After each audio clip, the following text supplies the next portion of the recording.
My name is Caitlin Thompson, and I am 32 years old.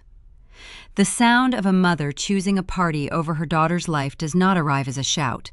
It arrives as the sterile click of a disconnected line. Before that click, there was the blinding white of a Colorado blizzard on Interstate 70, the black ice, the semi-truck sliding across 3 lanes, the crunch of folding metal, then nothing but the frantic rhythm of a heart monitor in a Denver trauma unit. Each beep felt like a hammer striking my fractured ribs. A nurse had placed my cracked phone on the tray table. With fingers that felt like wet sand, I reached for it. I bypassed Julian, knowing my husband's flight from Chicago was grounded by the same storm, and I pressed my mother's name. It rang 4 times. "Caitlin, this is not a good time." Barbara's voice drifted through the speaker, clipped and tight. Underneath her impatience, I could hear a string quartet playing something light and elegant. Ice clinked against crystal. My sister Peyton's Aspen wedding reception was in full swing, 50 miles and an entire universe away from the scent of iodine surrounding my bed. "Mom," I managed my voice a fragile rasp. "I was in an accident. I am at Denver General." A pause stretched across the connection. I waited for the shift. The sudden intake of breath, the maternal panic, the immediate demand to know which room I was in. Instead, Barbara sighed. The sound carried the distinct exhaustion of a woman inconvenienced. "We cannot leave your sister's wedding, Caitlin. They are about to cut the cake. Stop making a scene and let the doctors do their jobs. I will call you tomorrow." No questions about my injuries, no promises to drive down the mountain, just the click of the line going dead. Welcome back to Linda Vengeance. This is a place where we share real stories about the families we are given, the boundaries we build, and the receipts we keep.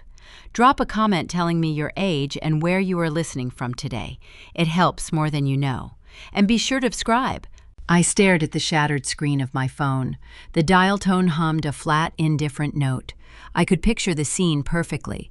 Barbara slipping the phone back into her beaded clutch, smoothing her silk gown, and turning a practiced smile back toward the country club elite.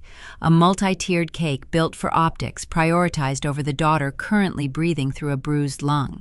The silence in the hospital room pressed down on the thin cotton sheets. I grew up in a household where love was treated like a scarce commodity, and Peyton was the account that always received the deposits. Peyton was the pageant winner, the cheerleader, the girl whose high school graduation warranted a catered dinner for 60 people.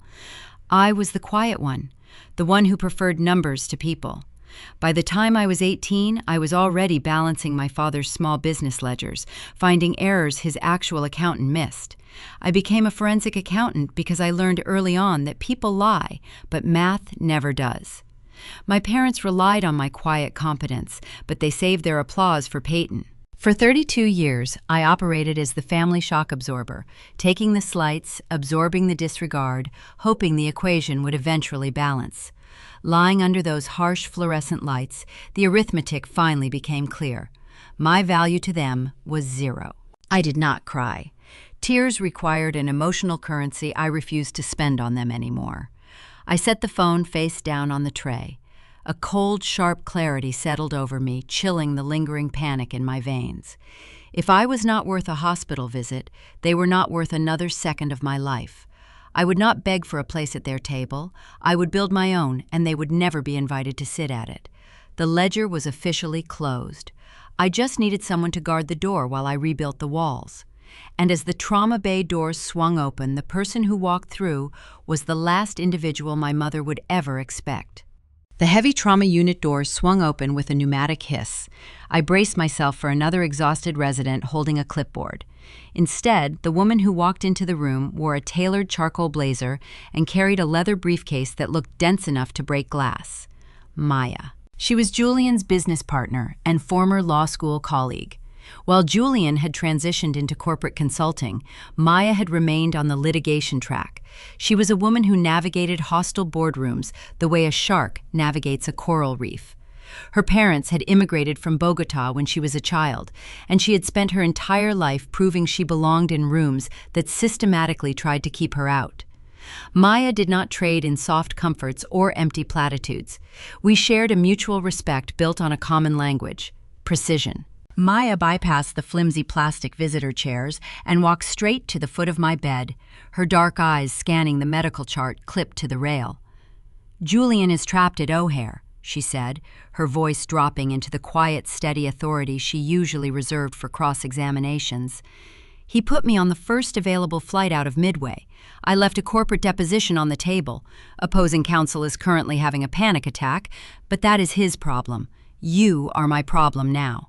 She did not ask how I was feeling. She did not offer a pitying smile. She simply set her briefcase on the linoleum floor, pulled out her phone, and began dialing the hospital billing department.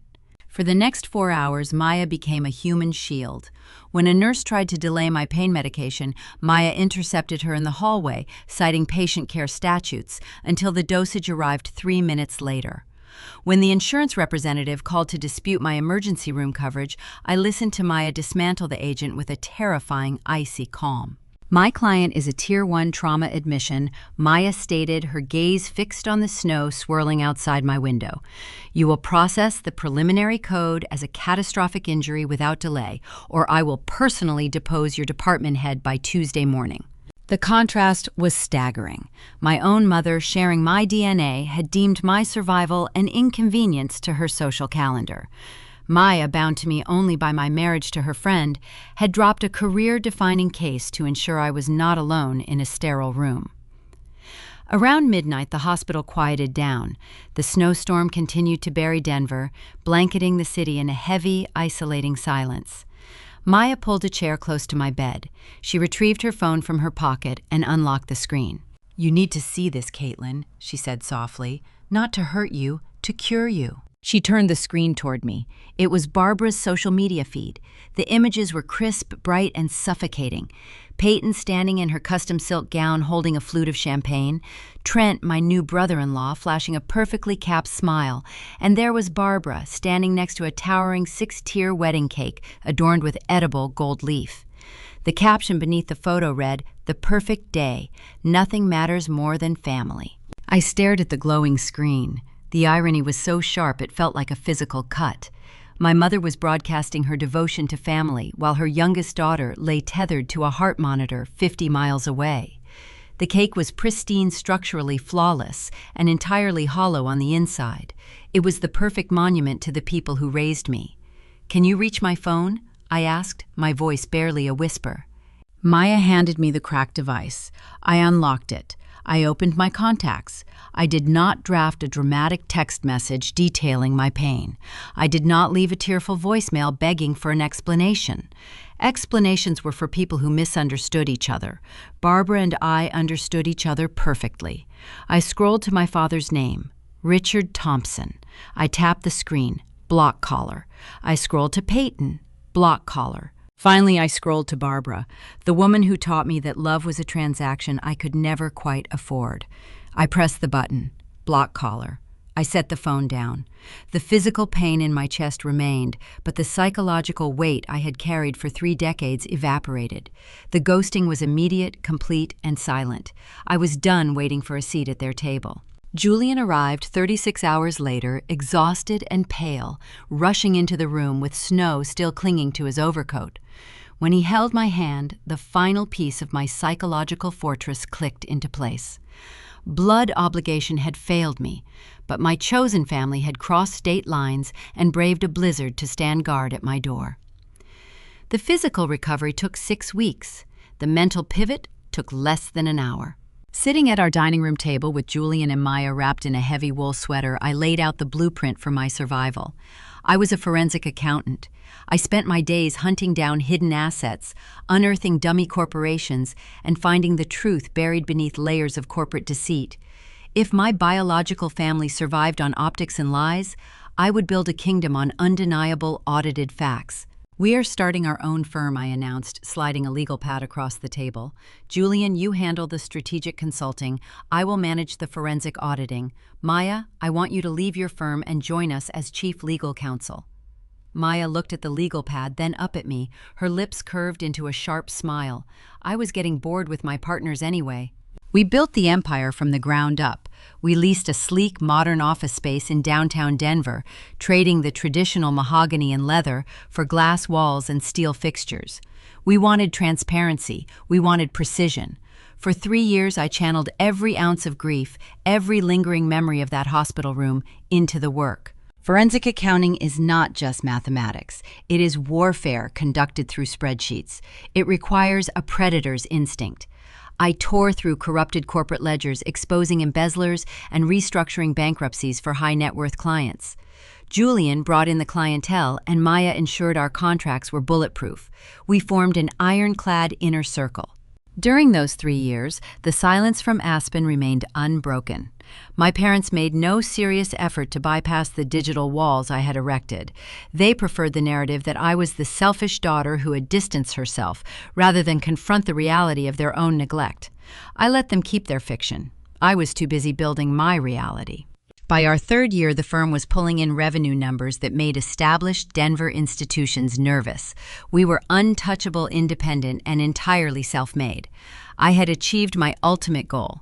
I never had to rely on anyone's conditional love again. But quiet success eventually makes noise. We had just entered the final vetting stages for a transformative federal auditing contract. Securing the bid would elevate our firm to the national stage. It required absolute pristine optics. Any hint of scandal, any financial messiness associated with our names would instantly tank the deal. We kept our heads down, focused entirely on the vetting process.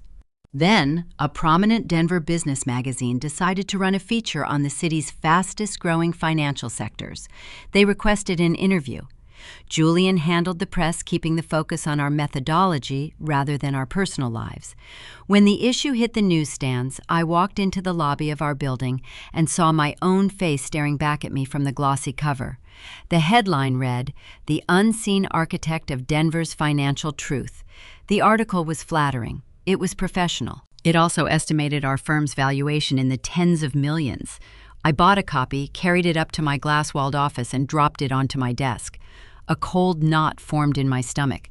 I knew exactly how information traveled in this state. That magazine would inevitably find its way into the high-end salons and country clubs of Aspen. My ghosting was over. Not by my choice, but by unwanted visibility. For 3 years, I had been the discarded, ignored daughter. Now the arithmetic had shifted. I was no longer an inconvenience. I was a highly visible, incredibly wealthy target. And somewhere in the mountains, the people who had abandoned me were about to look at those numbers and realize they needed a bailout. 3 years is exactly 1,095 days. In the world of forensic accounting, 1,000 days is enough time to track a shell company across 4 continents, unearth a decade of buried embezzlement, and restructure a failing corporate empire. For me, it was the exact amount of time it took to build a fortress so high that the air around it felt permanently cold. We secured the 40th floor of a high-rise in downtown Denver. The aesthetic of our firm reflected our methodology: glass walls, polished concrete floors, steel fixtures.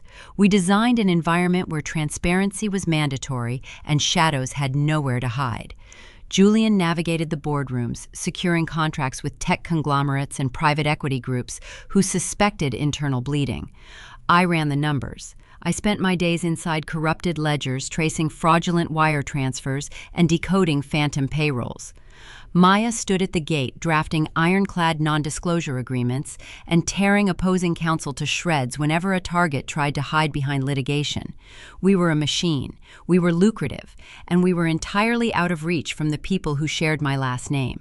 During those 3 years, the silence from the mountains remained unbroken. My parents preferred the narrative they had constructed for their country club friends. I was the difficult daughter, the workaholic who had drifted away, leaving them blameless and comfortably tragic. I allowed them their fiction. I was too busy dealing in facts, but quiet success eventually attracts loud scrutiny. By our 3rd year, the firm was no longer just a boutique operation. We were a recognized authority in the Rocky Mountain financial sector. That reputation earned us a seat at a very exclusive table. We were 30 days away from finalizing a sweeping federal auditing contract with the Department of Infrastructure. Securing this bid meant overseeing the allocation of billion-dollar federal grants across the Western grid. It was the kind of contract that transformed a successful business into a legacy institution. The vetting process was brutal. The federal government does not hand over its ledgers to anyone with a shadow. FBI background checks, deep dives into our personal financials, and rigorous audits of our own tax histories were daily occurrences. Maya handled the compliance officers with her usual surgical precision, but the mandate from Washington was clear. Our optics had to remain pristine. Any hint of public scandal, any messy litigation, or any association with financial impropriety would trigger an immediate disqualification. We were walking a tightrope lined with razor wire, and we could not afford a single gust of wind. Then the mail arrived. I was at my desk reviewing a discrepancy in a logistics contract when my assistant set a small stack of envelopes next to my monitor. Most were standard corporate correspondence. One was not. It was a square envelope, pale pink, with my office address written in a loopy, practiced cursive. I recognized the handwriting instantly. Peyton. I picked up the envelope. The paper was cheap, the kind bought in bulk from a discount pharmacy, a stark contrast to the custom-embossed stationery my sister usually favored. The postmark was stamped Aspen, dated 4 days prior. A return address was scrawled in the corner bearing the name of the sprawling estate she shared with her husband, Trent. I did not open it. I did not need to. I held the envelope up to the overhead light, tracing the faint outline of a generic greeting card inside. A belated, empty gesture arriving 1,000 days too late. Why now Peyton had ignored my hospital stay, my recovery, and the launch of my business. She had spent the last 3 years curating her image as the flawless Aspen socialite. She did not reach out randomly. She reached out because she needed something. I set the envelope down and turned to my keyboard. I logged into a proprietary database used by real estate analysts, typing Trent's name into the search bar. The results populated within seconds, painting a picture clearer than any tearful phone call ever could. Trent was a developer who traded on his country club charm and my parents' social connections. The screen showed his latest commercial project, a luxury retail plaza outside Vail, was stalled. Construction permits had expired. 3 separate liens had been filed by local contractors for unpaid labor. His debt-to-equity ratio was spiraling out of control. The pristine facade of Peyton's marriage was cracking under the weight of severe financial decay. She was sending a cheap card because the accounts that funded her designer lifestyle were drying up. I picked up the pink envelope. I did not tear it. I did not throw it in the trash. I placed it inside a rigid corporate mailer, printed a label, and stamped it with bright red ink. Certified mail, return to sender. I handed it back to my assistant. I wanted Peyton to sign for it. I wanted her to look at the unopened envelope and understand that my boundaries were not negotiable. I felt a brief, cold satisfaction tracking the tracking number later that week, knowing the exact minute it landed back on her doorstep. But my satisfaction was premature. I had successfully defended the perimeter, but I had underestimated the incoming storm. The following Tuesday, Julian walked into my office. He did not knock. He did not offer his usual morning greeting. He carried a fresh copy of the Denver Business Executive, the premier financial publication in the state. He set it on my glass desk, his expression tight. "We told them to focus on the methodology," Julian said, his voice low. The editor decided to take a different angle. I looked down at the glossy cover. My own face stared back at me, photographed during a panel discussion I had attended a month prior. I looked sharp, focused, and entirely unaware of the target being painted on my back. The headline stretched across the bottom in bold, unforgiving ink: "The Unseen Architect of Denver's Financial Truth." It was an aggressive, flattering profile, but the prose was not the problem. The problem was the pull quote centered on the second page of the feature. The journalists had bypassed our press protocols and consulted external industry analysts. They published a detailed speculative breakdown of our recent acquisitions and client roster. The final paragraph contained a number that made the blood freeze in my veins. The analysts estimated our firm's current valuation at $35 million. I stared at the printed digits. $35 million. In the world of federal contracting, it was a badge of honor. In the ecosystem of my estranged family, it was blood in the water. Julian pulled out the chair across from me and sat down. Maya just saw it. She is already on the phone with the publisher reminding them of the non-disclosure agreements regarding our client list. But the valuation number is out there. It is public record now. I leaned back in my chair, the leather creaking in the quiet room. The ghosting was over. I had built a fortress to keep my family out, but I had accidentally built it so high that it could be seen from the mountains. I knew exactly how this publication circulated. It was the preferred reading material in the private lounges, golf clubs, and ski resort lobbies of Aspen. It was read by investors, developers, and desperate men looking for a lifeline. The dynamic had flipped in the span of a single morning. I was no longer the discarded daughter, whose absence was a convenient relief. I was a highly visible, incredibly wealthy target. And I was standing right in the middle of a federal vetting process where I could not afford to swing a bat. 50 miles away, the mountain air was thin and crisp. I could picture the sequence of events with forensic clarity. The morning mail delivery at the country club, the stack of magazines placed neatly on a polished silver tray, a desperate developer nursing a morning scotch looking for a distraction from the contractors calling his cell phone. I closed my eyes, listening to the hum of the city traffic far below my window, knowing that the fuse had just been lit. The magazine was already traveling. It was moving through the pristine, snow-lined streets of Aspen. It was being carried through heavy oak doors, and with a soft, definitive thud, the glossy cover featuring my $35 million valuation landed square in the center of Trent's custom mahogany table. The Pine Creek Club in Aspen smelled of roasted cedar, high-altitude air, and single malt scotch. At a corner table situated near a towering stone fireplace, Trent swirled an amber liquid in a heavy crystal glass. He wore a tailored cashmere blazer that cost more than most working families earned in a month. Across from him sat two prospective investors, men who controlled regional pension funds and sought quiet places to park their capital. "Liquidity is never an issue for my developments," Trent stated, leaning forward to project an aura of effortless dominance. "Our portfolio is insulated from market fluctuations. Legacy wealth remains impenetrable, gentlemen. We build legacies, not just properties." He smiled, flashing pristine veneers that caught the firelight. The investors nodded, captivated by the performance. Trent was a maestro of the veneer. He had married my sister Peyton 6 years ago, stepping seamlessly into the role of the golden son-in-law. My mother Barbara adored him because his family name carried historical weight in Colorado commercial real estate. What Barbara steadfastly refused to acknowledge was that Trent's father had quietly severed his son's access to the family trust years ago.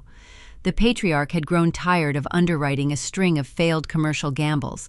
Peyton and Trent sustained their flawless image through high-interest credit lines, leased European sports cars, and staggering denial. As Trent signaled a waiter for another round of drinks, his gaze drifted toward the club's polished mahogany reading table. A stack of fresh publications sat arranged in a neat fan. The top issue featured a familiar face.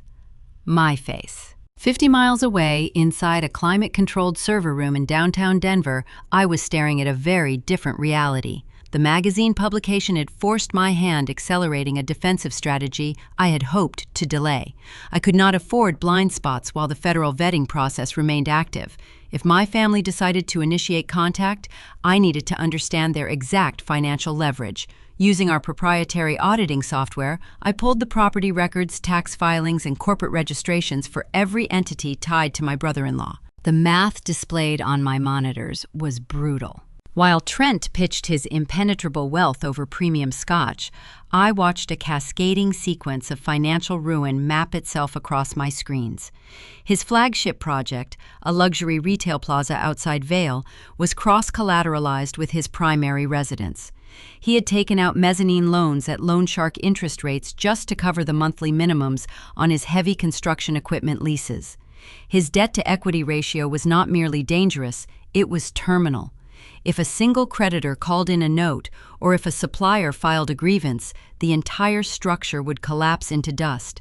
It would take Peyton's designer wardrobe and Barbara's carefully curated social standing down into the crater with it.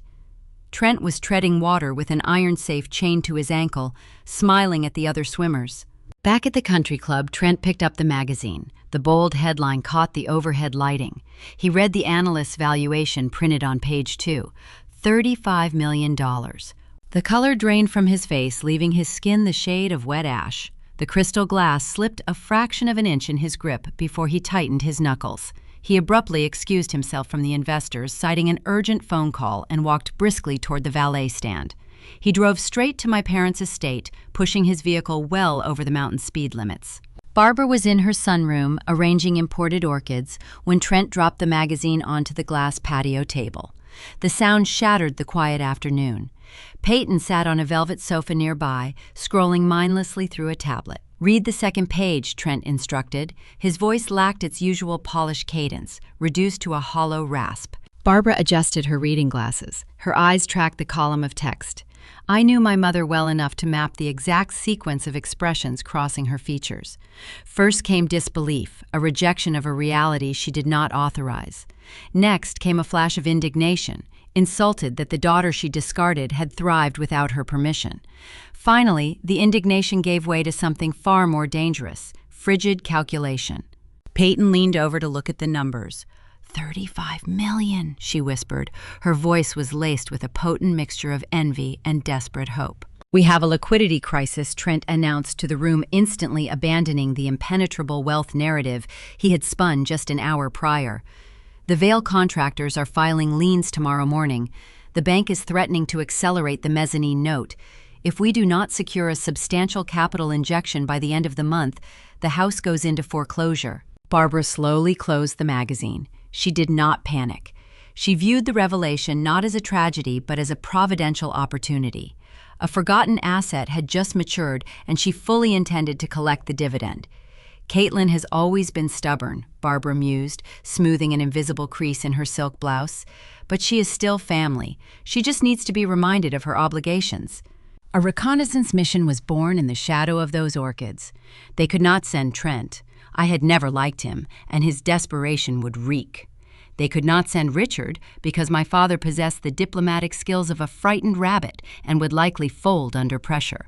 The task required a gentle touch, a Trojan horse designed to slip past the heavy iron gates of my newly built life. Peyton was selected for the role. She possessed the necessary biological leverage. They shared a history of childhood bedrooms and whispered secrets, a bond Barbara assumed could be weaponized to extract a 7-figure bailout. The objective was straightforward. Peyton would travel to Denver, locate me in a setting where I could not easily walk away, and deploy a calculated mix of sisterly warmth and shared nostalgia. She would extract information about my firm's liquid capital and pave the way for a formal financial request. The strategy relied on a fatal assumption. They believed I was the same quiet approval-seeking girl they had abandoned in a hospital bed 3 winters ago. They thought my silence was born of injured pride, a temporary tantrum waiting for a gilded invitation back to the fold. Peyton accepted the assignment with desperate enthusiasm. Her entire lifestyle was evaporating. The country club memberships, the ski chalets, the private school tuitions for children she eventually planned to have, all of it hinged on gaining access to the vault I had spent 3 years filling. She spent 2 days tracking my movements. My firm kept a tight digital footprint, but Julian and Maya maintained active client-facing schedules. A junior associate at a rival accounting firm, eager to impress a wealthy Aspen socialite, confirmed a lucrative rumor. The senior partners at my firm held a standing reservation every Thursday evening at a Michelin-starred steakhouse in the Cherry Creek district. Peyton packed an overnight bag. She selected her wardrobe with surgical intent. A muted cashmere sweater, understated jewelry, designer flats. She wanted to look successful but accessible. Wealthy but perhaps seeking a deeper connection. A sister yearning to heal an old wound. She drove down Interstate 70, passing the exact mile marker where a sliding semi-truck had crushed my ribs. She did not look at the spot. Her mind was entirely focused on the performance ahead. The Denver Steakhouse was a cavern of dark wood brass accents and low ambient lighting. The air hummed with the quiet negotiations of the city's power brokers. Peyton arrived 20 minutes early. She slipped the hostess a crisp $100 bill to secure a booth near the private dining alcove, ensuring a clear line of sight to the main entrance. She ordered sparkling water and waited. She rehearsed her opening lines. A soft gasp of surprise, a hesitant smile, a gentle touch on the forearm. "Oh, Caitlin, I had no idea you would be here. It has been too long. I have missed you so much." The trap was set. The bait was polished. Peyton sat in the dim lighting, armed with false warmth and an agenda driven entirely by greed, waiting for the discarded sister to walk into the crosshairs. At exactly 7 o'clock, the heavy brass doors of the restaurant swung open. The host stepped forward to greet the new arrivals. Peyton straightened her spine, her heart hammering a frantic rhythm against her ribs. She pasted the hesitant, loving smile onto her face and stood up from the booth, ready to leverage a lifetime of guilt. She took a step forward, blissfully unaware of the fortress I had built, and wholly blind to the predator who was actually waiting on the other side of that door. I build timelines for a living. Reconstructing an event from disparate data points is the very foundation of forensic accounting. So when Maya walked into my office the following morning and set a crumpled merchant copy of a restaurant receipt on my glass desk, I did not need to be in the room to know exactly how the ambush had played out. I was supposed to be at the Cherry Creek Steakhouse that night. Securing the corner booth every Thursday was a tradition Julian and I started when the firm was just a concept on a legal pad. But a sudden discrepancy in a federal compliance document had kept me chained to my monitors. I told Julian and Maya to take the client dinner without me. That singular scheduling shift turned Peyton's meticulously planned reconnaissance mission into a spectacular miscalculation. At 7 o'clock, the heavy brass doors of the restaurant swung open. Peyton stood near the hostess stand, smoothing her cashmere sweater, her heart undoubtedly racing with the thrill of the impending manipulation. She scanned the dim wood-paneled dining room and spotted Julian. He was seated in our usual booth, reviewing a wine list with 2 prospective clients. The seat across from him, the one Peyton assumed would hold her estranged, vulnerable sister, was occupied by a woman in a tailored suit. Peyton did not retreat. Armed with the arrogant assumption that her social grace could conquer any room, she approached the table. She pasted on a hesitant, loving smile, preparing to perform the role of the worried sibling reaching across the divide.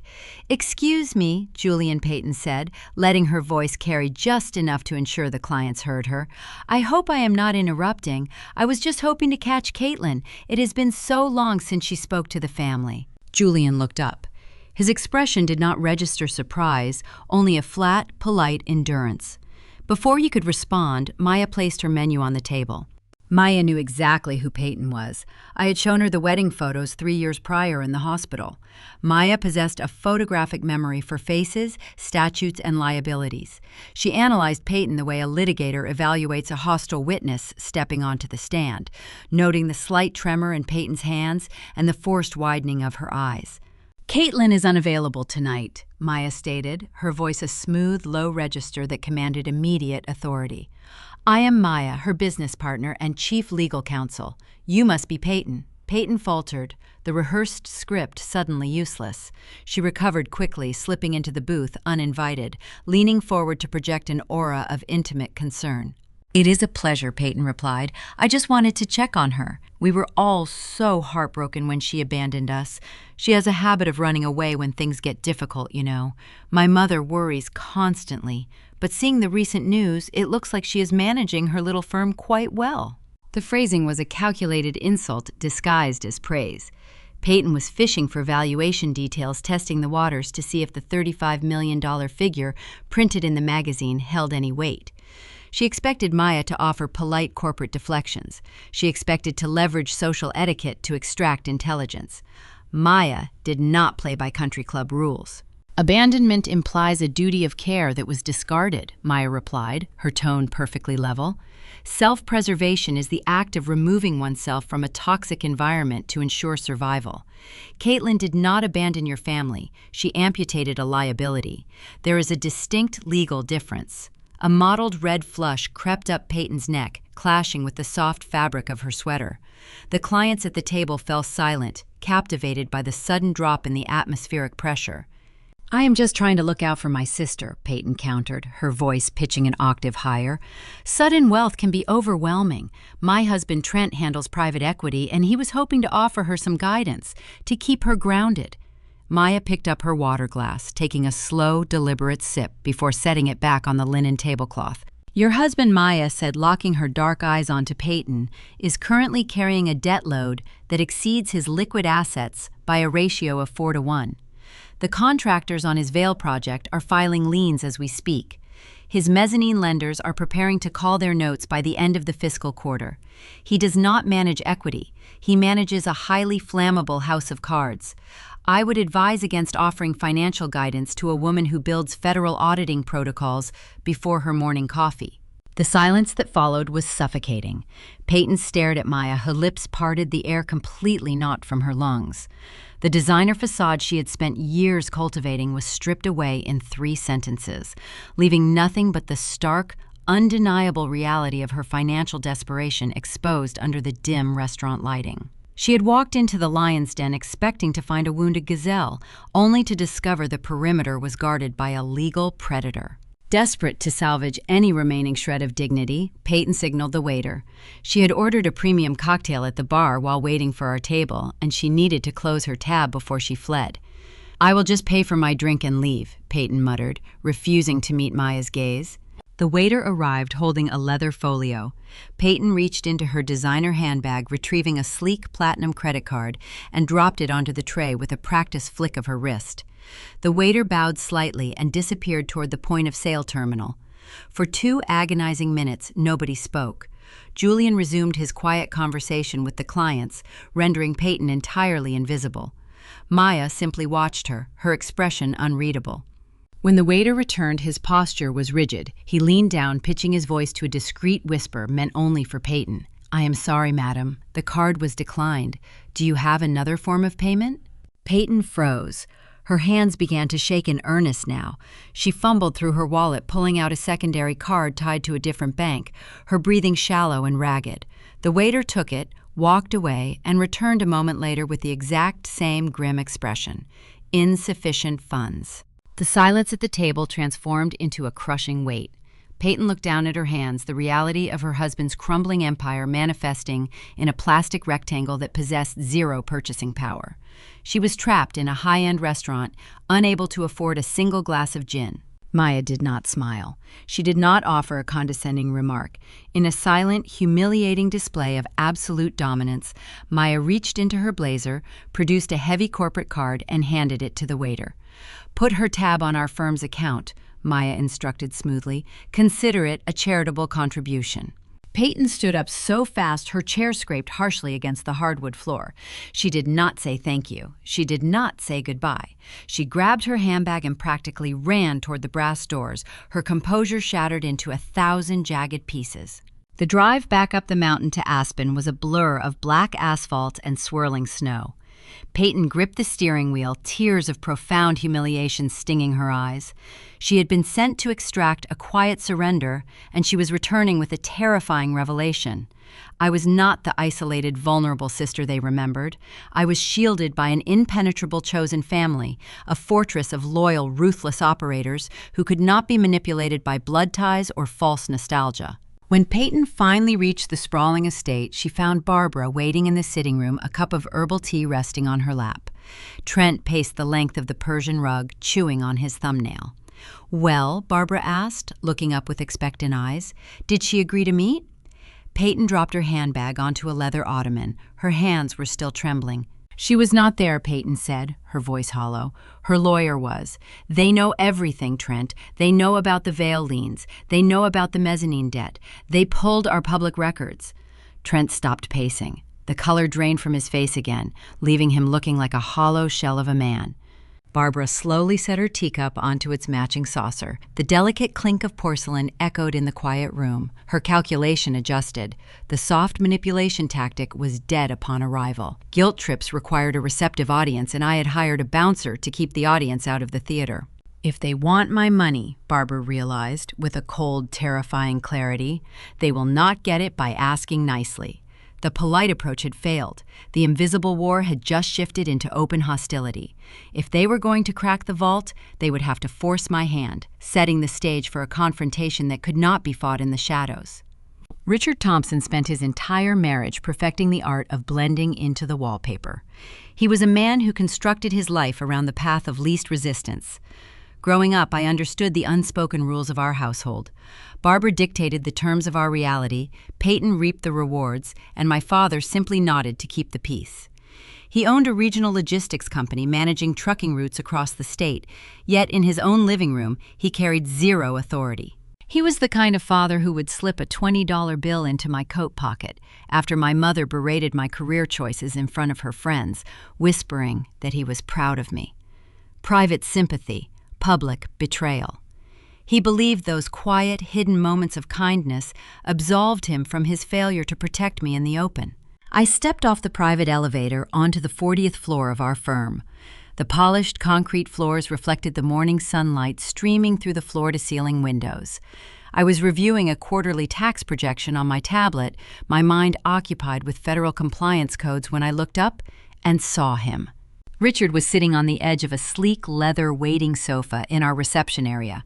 Our building maintains strict access protocols, requiring verified key cards and scheduled appointments to breach the upper levels. He must have slipped past the ground floor turnstiles by tailgating a delivery courier, utilizing the same quiet invisibility he had honed over 3 decades of a stifling marriage. He looked older. The gray at his temples had spread, and the shoulders of his wool overcoat slumped under a heavy, invisible weight. In his right hand, he clutched a small, generic paper sleeve, a coffee shop gift card. My pulse remained steady. The shock I might have felt 3 years ago was replaced by a clinical, detached curiosity. "Katie," he said, his voice carrying a nervous tremor. He stood up, dropping his gaze to the floor before forcing himself to meet my eyes. "My name is Caitlin," I replied, stopping 10 feet away from him. He flinched at the correction. He took a hesitant step forward, extending the hand holding the paper sleeve. "I brought you this, from that roastery near your old apartment. I remembered you liked their espresso." I looked at the thin piece of cardboard, a $20 peace offering for 1,000 days of silence.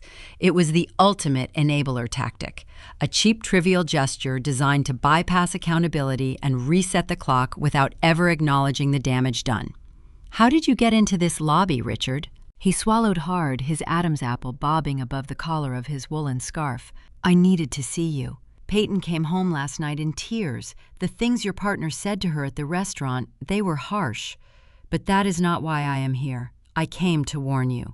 He looked around the pristine reception area, as if expecting Barbara to materialize from behind a potted ficus. He treated my mother like an omniscient force of nature, an entity that could not be fought, only survived. "Your mother is furious," he continued, lowering his voice into a conspiratorial whisper. "She knows about the magazine valuation. She knows Trent is underwater. She is planning a family reunion. Caitlin! She intends to ambush you with a formal demand for financial support. She wants a sit-down to discuss your obligations to your sister." He offered a weak, tight-lipped smile, expecting profound gratitude. He wanted me to view him as the benevolent savior, the insider, feeding me intelligence to protect me from the wicked queen. I did not offer him a lifeline. I let the silence stretch, forcing him to stand in the uncomfortable void he had created. I watched the nervous energy ripple through his posture. "Do you remember the night of the blizzard?" I asked. My tone was conversational, devoid of any rising anger. Richard shifted his weight from his left foot to his right. The color began to drain from his weathered face. "I was lying in a trauma bay," I continued, my voice echoing slightly against the glass walls. "My ribs were fractured. I was bleeding internally. I called my mother, begging for someone to come. She told me I was ruining Peyton's perfect day. I know," he whispered, staring at the toes of his expensive leather loafers. "You were sitting right next to her," I said. "You were drinking champagne. You were preparing to eat a slice of a pristine cake. You listened to her tell your bleeding daughter not to be an inconvenience, and you said nothing. You did not grab your coat. You did not demand the valet bring your car. You sat in your chair because standing up would have ruined your quiet evening." "I wanted to come," he pleaded, his voice breaking. "You know how your mother gets. Once she makes a decision, there is no stopping her. It would have caused a huge scene at the reception. I thought you were in good hands with the doctors. I thought it would be easier to visit the next day." "Easier for you," I corrected my words, slicing through his excuses with surgical precision. "Everything you have ever done in your life has been calibrated to protect your own comfort. You let her erase me because fighting for me required courage you do not possess." He squeezed his eyes shut, a single tear escaping to track through the deep wrinkles mapping his cheek. "I am sorry, Katie. I am so sorry. Please, just take the card. Let me help you prepare for what she is going to do." I did not accept his pity, and I refused to grant him the absolution he desperately craved. A warning delivered in the shadows did not erase a betrayal committed in the light. I turned toward the reception desk. Our security guard, a retired state trooper named Marcus, had been watching the interaction with professional vigilance. "Marcus," I called out, my voice ringing clear across the lobby. "This gentleman is not on the visitor log. He bypassed the ground floor security checkpoint. Please escort him to the street. If he attempts to enter the building again, flag him for trespassing." Richard's head snapped up. His eyes widened in genuine shock. He had expected anger. He had expected me to scream, to cry, to hurl accusations based on decades of resentment. He had not expected to be treated like a mundane corporate liability. "Caitlin, please," he stammered, reaching out a shaking hand. Marcus stepped out from behind the mahogany desk, his broad frame easily blocking my father's path. "Time to go, sir," the guard instructed, gesturing toward the elevator bank with a firm, unyielding hand. Richard looked at me one last time, searching for a flicker of hesitation, a sign that the old, compliant daughter still existed somewhere beneath the tailored suit. He found nothing but cold, audited truth. His shoulders slumped further, accepting the finality of the eviction. He placed the coffee shop gift card on the edge of the glass reception table, turned around, and allowed Marcus to guide him into the waiting elevator. The heavy steel doors slid shut, sealing him away. I stood in the empty lobby, my breathing steady, the knot in my stomach untangling itself. The cost of his inaction was finally paid in full. He had permanently lost a daughter to maintain his wife's comfort, and he would have to live the rest of his life knowing the exact price of that trade. A door opened down the adjacent hallway. Maya stepped out of her corner office holding a stack of legal briefs. She walked over to the reception area, her heels clicking a sharp, rhythmic tempo against the concrete. She glanced at the closed elevator doors, then down at the glass table. She picked up the generic paper sleeve, sliding the plastic gift card out with her thumb. $20, Maya observed, turning the plastic rectangle over in her hands, evaluating it like a piece of crucial evidence. The exact market value of a coward's conscience. She did not ask if I was okay. She knew I was. Instead, she slipped the gift card into the pocket of her blazer, a tiny piece of leverage saved for a rainy day. "He said Barbara is planning a reunion," I told Maya, turning to walk toward my office. "She wants a formal sit-down to demand financial support for Trent's failing portfolio." Maya fell into step beside me. "Peyton's failure at the restaurant means they know we will not negotiate in private. If Barbara wants to force your hand, she is going to choose a battlefield where she believes she holds the high ground. She is going to weaponize her social circle to trap you." I pushed open my glass office door, looking out over the sprawling Denver skyline. I know exactly where she will do it. The annual philanthropic gala is this weekend. Half of the federal contractors vetting our firm will be in attendance. Maya's expression tightened into a lethal, anticipating smile. "Then we need to ensure our evening wear matches our litigation strategy." The private skirmishes were over. Barbara's impending attack was no longer a shadow creeping under the door. It was a battering ram aimed directly at my public reputation. The looming threat guaranteed the next collision would happen under the brightest chandeliers in the city, and I had 3 days to prepare for war. The Crystal Atrium in downtown Denver was an architectural marvel of vaulted glass and polished brass. Tonight it served as the hunting ground for the annual Rocky Mountain Philanthropic Gala. This was not a standard charity dinner filled with silent auctions and polite speeches. It was a calculated display of regional power, a gathering where state politicians, real estate tycoons, and federal procurement officers mingled under the glow of cascading chandeliers. For our firm, attendance was a mandatory strategic maneuver. Securing the federal auditing contract required more than flawless spreadsheets and encrypted data protocols. It required pristine social currency. We needed to prove we belonged in the rooms where the most closely guarded funds in the state were allocated. Julian stood beside me wearing a tailored midnight tuxedo that fit his athletic frame perfectly. He was currently discussing infrastructure tax incentives with a senior director from the Department of Transportation. I held a flute of sparkling water, smiling at precise intervals, projecting the image of a stable, unshakable founder. We were winning the room. Every interaction was smooth, every handshake secured another layer of trust, with the federal delegates inspecting our every move. My mother built her entire identity around these specific types of events. Growing up, I watched Barbara spend weeks curating her wardrobe for the Aspen Winter Charity Circuit. She viewed philanthropy not as a vehicle for civic change, but as a weapon for social dominance. She utilized charitable foundations to launder her reputation, ensuring everyone in her orbit viewed her as a pillar of grace and generosity. I knew she would never willingly miss an event of this magnitude. More importantly, I knew the guest list provided the perfect audience for a public execution. The string quartet in the center of the atrium shifted into a lively sonata, signaling the transition from the cocktail hour to the seated dinner. Julian touched the small of my back, guiding me toward our reserved table near the front stage. We were intercepting the federal director for one final pleasantry when a sudden flurry of movement disrupted the elegant flow of the crowd. A local society photographer stepped backward, raising a heavy camera with a glaring flash. Through the blinding bursts of white light, Barbara materialized. She wore an emerald silk gown that commanded immediate, inescapable attention. Trent walked a half-step behind her, his posture stiff inside a designer tuxedo that likely cost a month of his unpaid construction wages. He scanned the room with the frantic energy of a cornered animal, but Barbara was entirely in her element. She possessed a terrifying innate ability to weaponize public sentiment. If private intimidation in a restaurant failed and secret lobbying in my lobby resulted in eviction, she would trap me in the one place I could not fight back without destroying my own empire. Caitlin Barber cried out, pitching her voice loud enough to silence the surrounding conversations. The federal director paused, looking over his shoulder. The surrounding elite turned their heads, their curiosity piqued by the sudden dramatic entry. Barbara stepped into the clearing, opening her arms wide, her face arranged into a flawless mask of overwhelming maternal relief. "Oh, my beautiful girl," Barbara exclaimed, closing the distance before I could pivot away. "We have missed you so much. We have been worried sick about you. It has been far too long, but family is everything. Family is always everything." She threw her arms around my shoulders, pulling me into a suffocating, perfume-heavy embrace.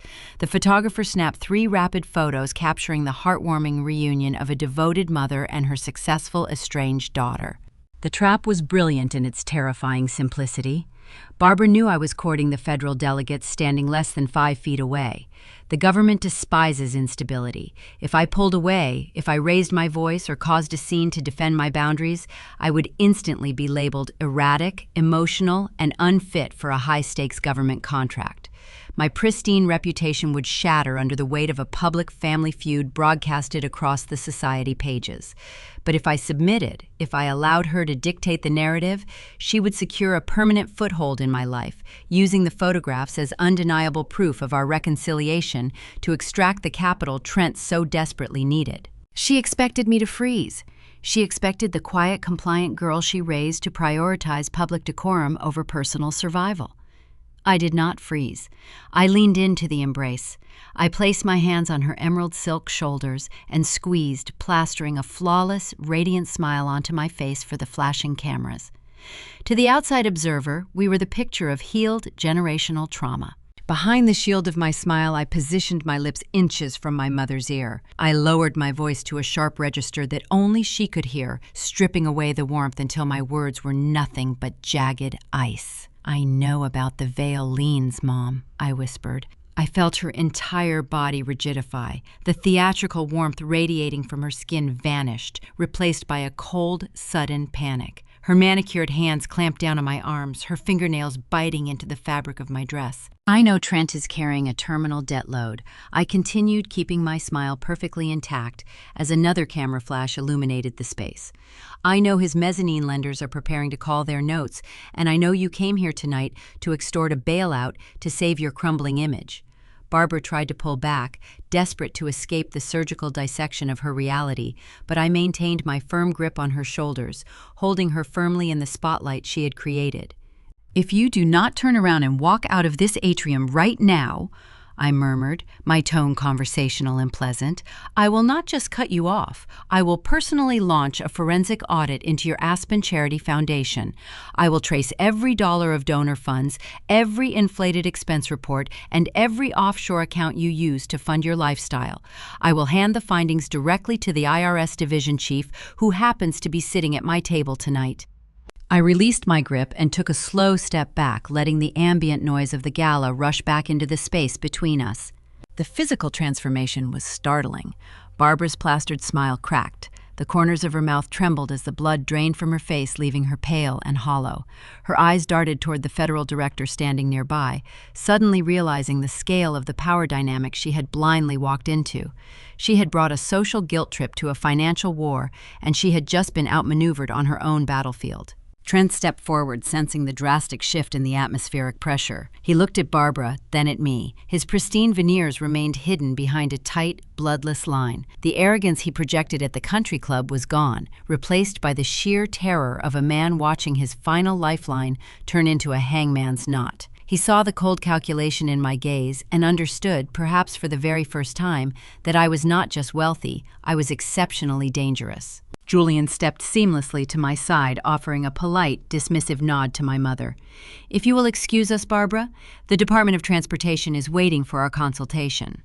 Barbara could not form a coherent response. Her throat worked silently. She nodded once, a jerky mechanical motion, and turned away.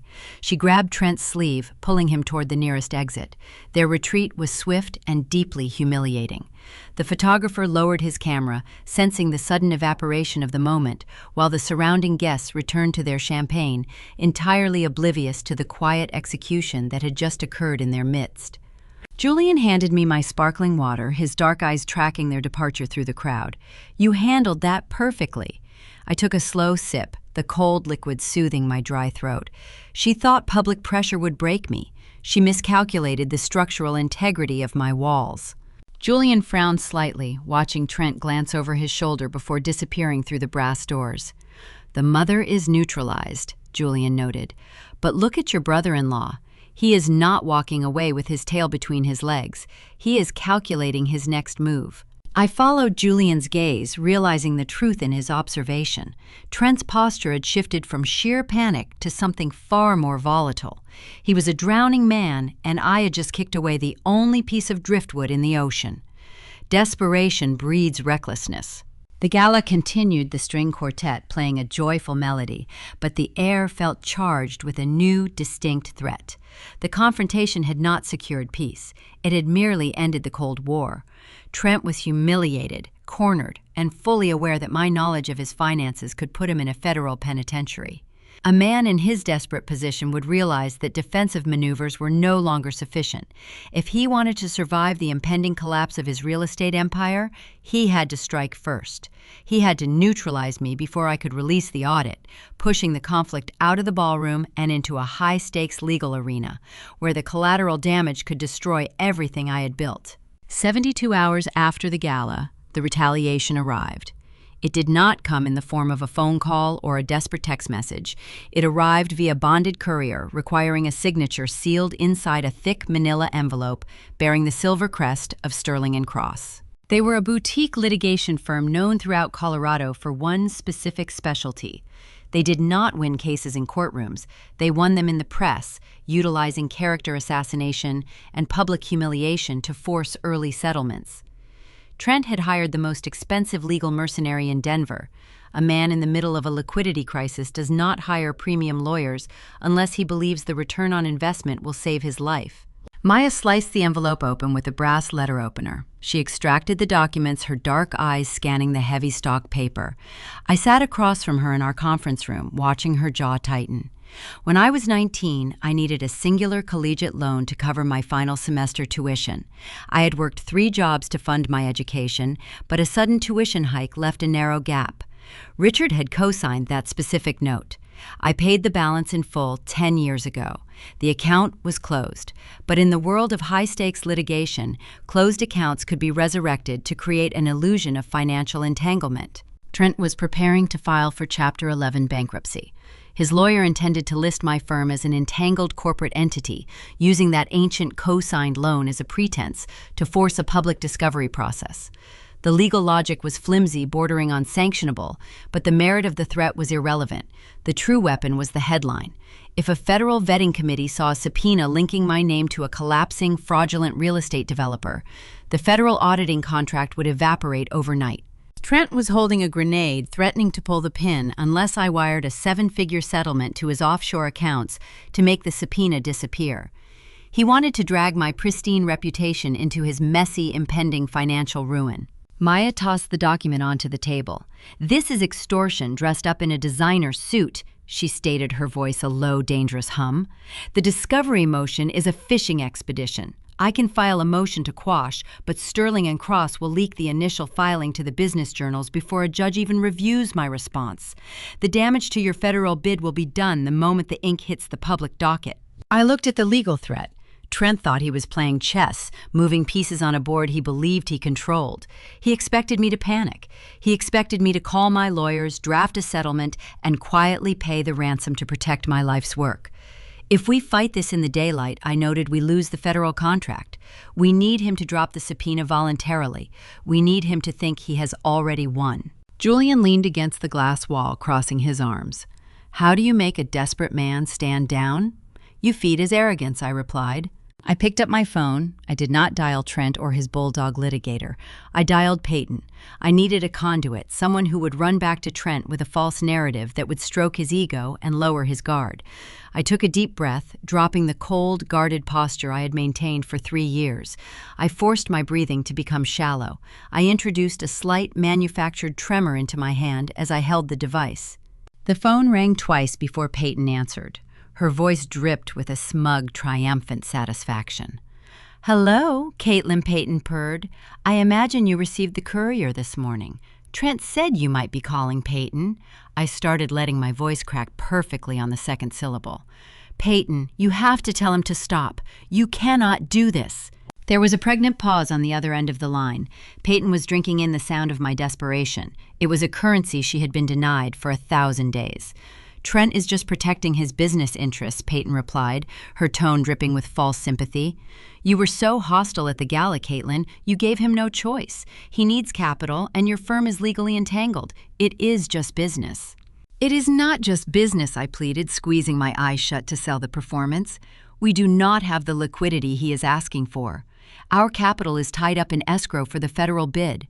If Trent files that subpoena, the government will audit our reserves. The scandal will ruin us. We will lose the contract and the firm will go under. Please, Peyton, I am begging you, give me a few weeks to liquidate some assets. Just tell him to hold off on the filing." I could practically hear the arrogant smile stretching across my sister's face.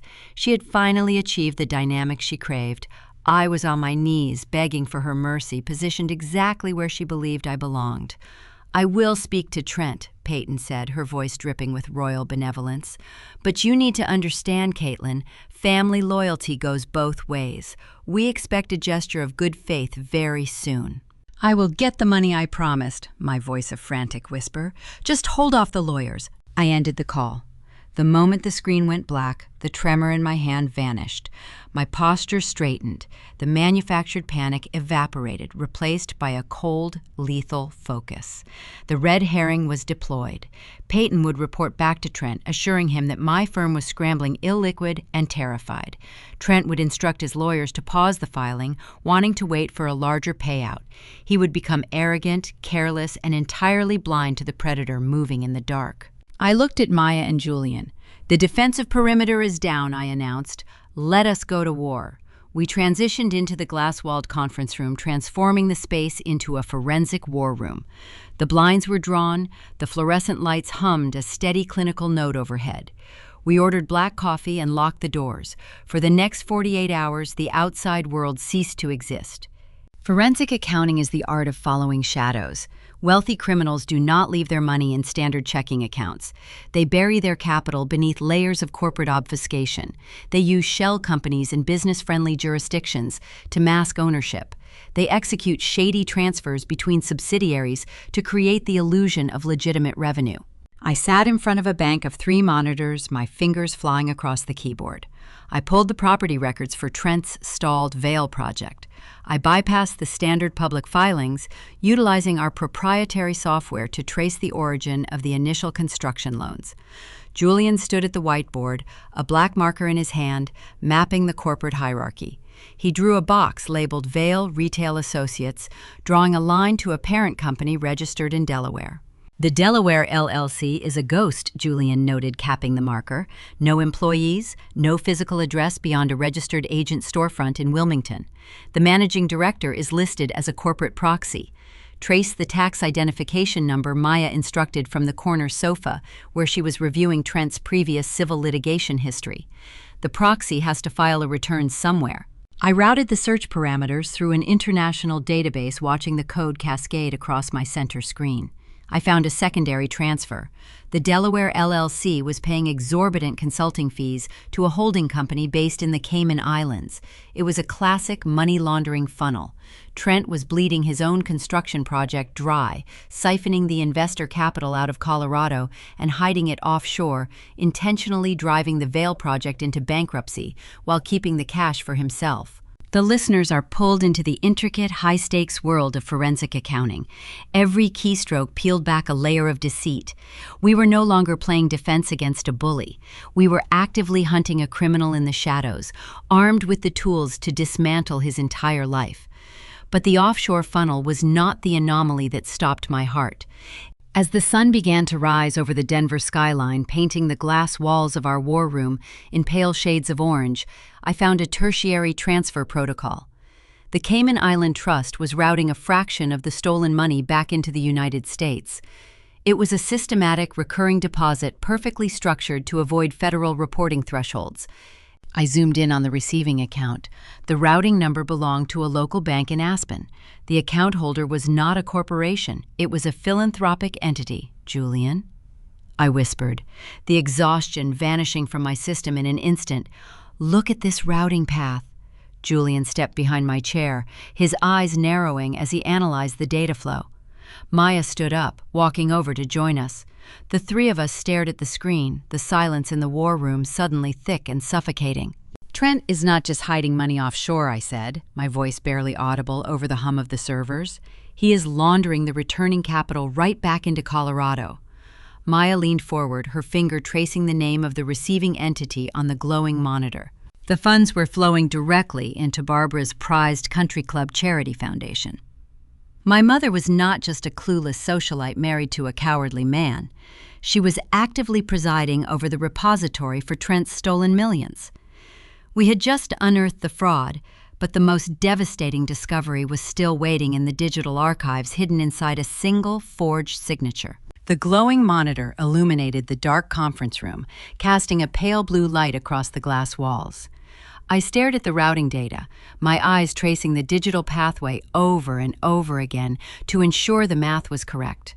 The offshore funds were not just entering any domestic account, they were funneling directly into the Aspen Heritage Foundation.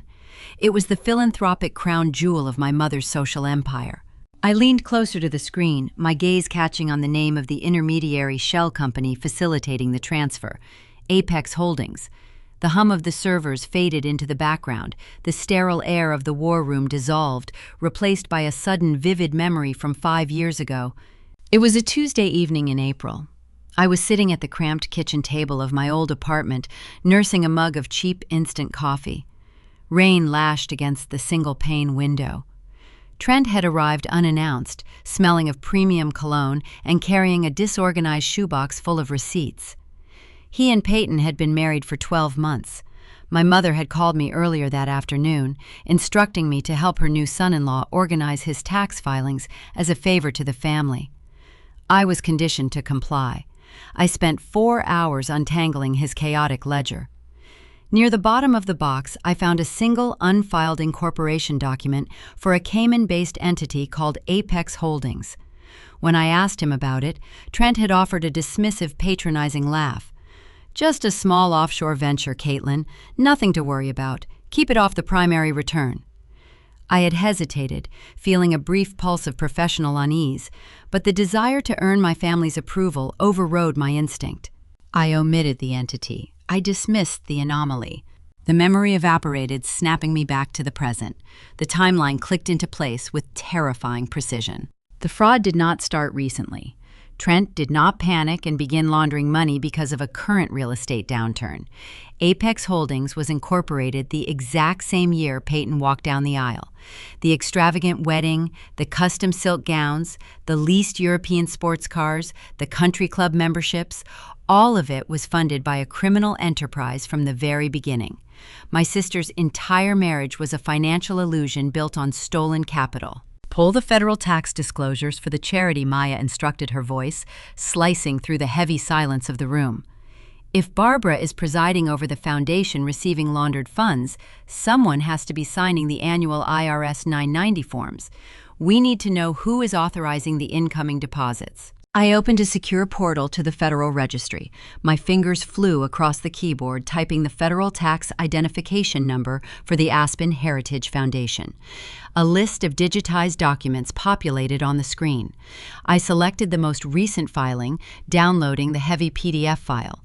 Julian stepped up right behind my chair. He placed a hand on my shoulder, sensing the sudden drop in the atmospheric pressure. I scrolled past the balance sheets, past the listed board of directors, where my mother's name sat in bold print as the active chairperson. I bypassed the itemized charitable disbursements, scrolling down to the final page. The penalty of perjury declaration, the signature line. I expected to see Richard's messy, hesitant scrawl. I expected to see Barbara's elegant looping cursive.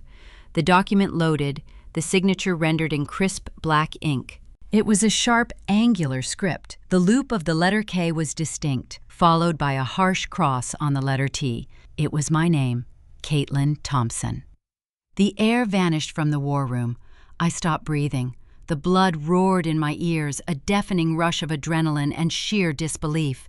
I leaned forward, my face inches from the monitor, analyzing the ink strokes. It was not just a forgery. It was a digital vector copy of my exact handwriting. How Julian whispered, his grip tightening on my shoulder. You have not spoken to them in 3 years? You never served on that charity board. How does he have your authorized signature on a federal tax document? I stared at the screen, the disparate pieces of the puzzle colliding with sickening velocity. The collegiate loan, the singular financial document Richard had co-signed when I was 19, the exact same closed account that Trent's bulldog litigator had resurrected 48 hours ago to threaten me with a subpoena. Trent did not just dig up an old record to create a flimsy legal pretense for extortion.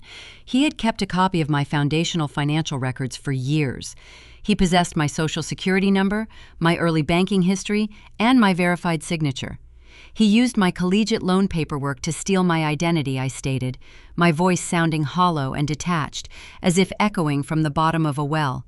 He did not just frame you, Maya corrected, stepping closer to the monitors, her dark eyes scanning the fraudulent signature. He designated you as the primary guarantor for the money laundering operation. He set you up as the fall guy. The scope of the betrayal settled over me, a heavy, suffocating blanket of cold truth.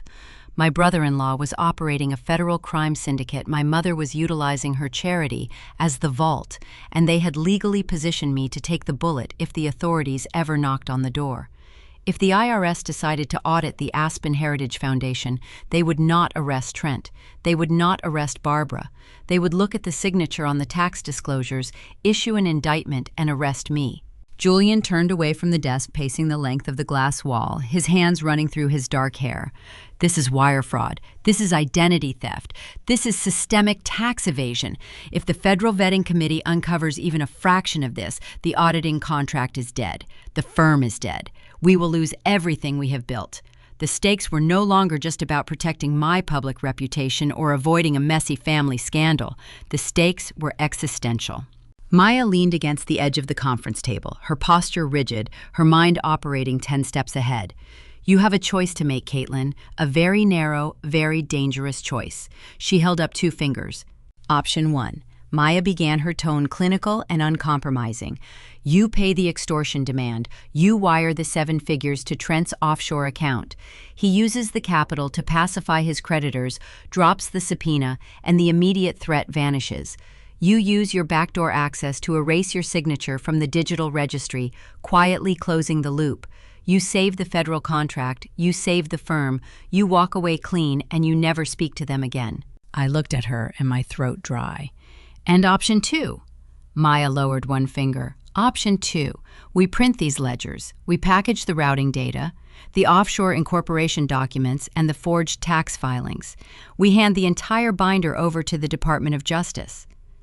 The silence returned, heavier than before. If we choose option 2, Julian said, stopping his pacing to look at me, we clear your name legally, but the blast radius will be catastrophic. It will trigger a massive public spectacle. Trent will face a decade in a federal penitentiary. Barbara will be indicted as a co-conspirator. Your mother will go to prison. The media circus will drag your name through the mud anyway, and the federal vetting committee might revoke our bid just to avoid the collateral damage. I stared at the fraudulent signature on the screen. The choice was a razor-wire tightrope. Paying the ransom was the logical, safe business maneuver. It was what a cold, calculating chief executive would do to protect a billion-dollar federal bid. It guaranteed the survival of my empire, but it also meant submitting to their extortion.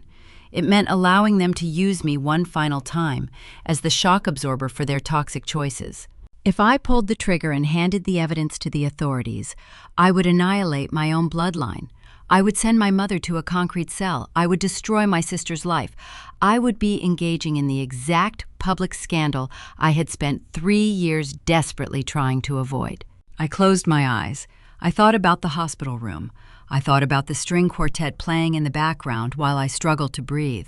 I thought about my father handing me a $20 gift card, asking me to absorb the blow so he could maintain his quiet comfort. They had never offered me mercy. They had only ever offered me a ledger of debts I did not owe. I opened my eyes. The hesitation was gone. The frightened girl who organized shoeboxes of receipts for their approval was dead. I was a forensic accountant, and the math was finally settled. I will not pay the ransom, I announced, my voice steady, ringing with finality. I am not hiding anymore. We do not bury the evidence, we weaponize it. Julian exhaled a long breath, a slow smile spreading across his face. Maya simply nodded, stepping back toward the conference table. As if sensing the shift in the universe, my phone vibrated on the glass desk. A new email notification illuminated the screen. The sender was a cheap, generic estate attorney representing my mother. Barbara, entirely unaware that I had mapped her criminal network and unearthed her fatal mistake, had just sent her formal demand. She was stepping willingly into the crosshairs, blinded by her own arrogance, ready to claim a victory she had already lost. The email glowing on my glass desk did not originate from the premium downtown litigation firm Trent had hired to threaten me. It came from a man named Thomas Reynolds, a strip mall estate attorney based in a wealthy suburb of Aspen. The shift in legal representation was a telling tactical maneuver. Trent's high-priced bulldog was handling the aggressive subpoena, acting as the sheer brute force. Barbara was utilizing a local pliant attorney to deliver the velvet glove. They were executing a classic squeeze, orchestrating pressure from two sides to ensure I collapsed exactly where they wanted me. I clicked open the message, allowing the clinical white screen to illuminate the dark conference room. Julian and Maya stepped up behind my chair, their eyes tracking the paragraphs of dense, self-righteous text. Thomas Reynolds did not write like a standard lawyer. He wrote like a man taking direct dictation from a matriarch who believed the universe revolved around her social calendar. The subject line read, "Confidential Settlement and Family Healing Initiative." The audacity of the phrasing sent a cold ripple down my spine. I read the text aloud, my voice steady, stripped of all inflection. Dear Caitlin, on behalf of your mother, Barbara Thompson, and your extended family, we seek to formally resolve the unfortunate estrangement that has characterized the past 3 years.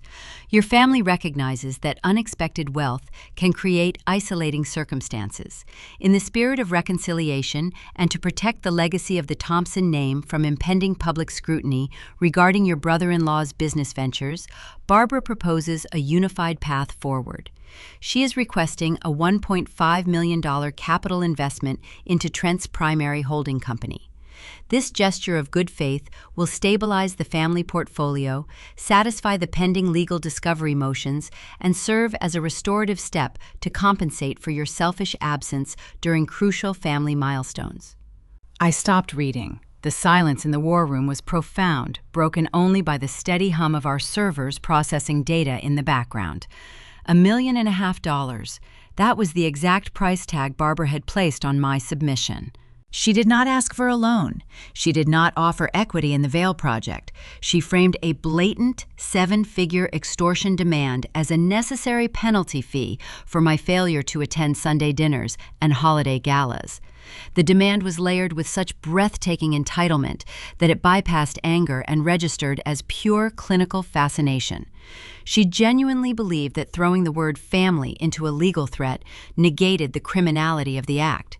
She thought she was offering me a lifeline to buy back her affection, wholly unaware that she had just handed a forensic accounting firm a documented written record of an extortion attempt.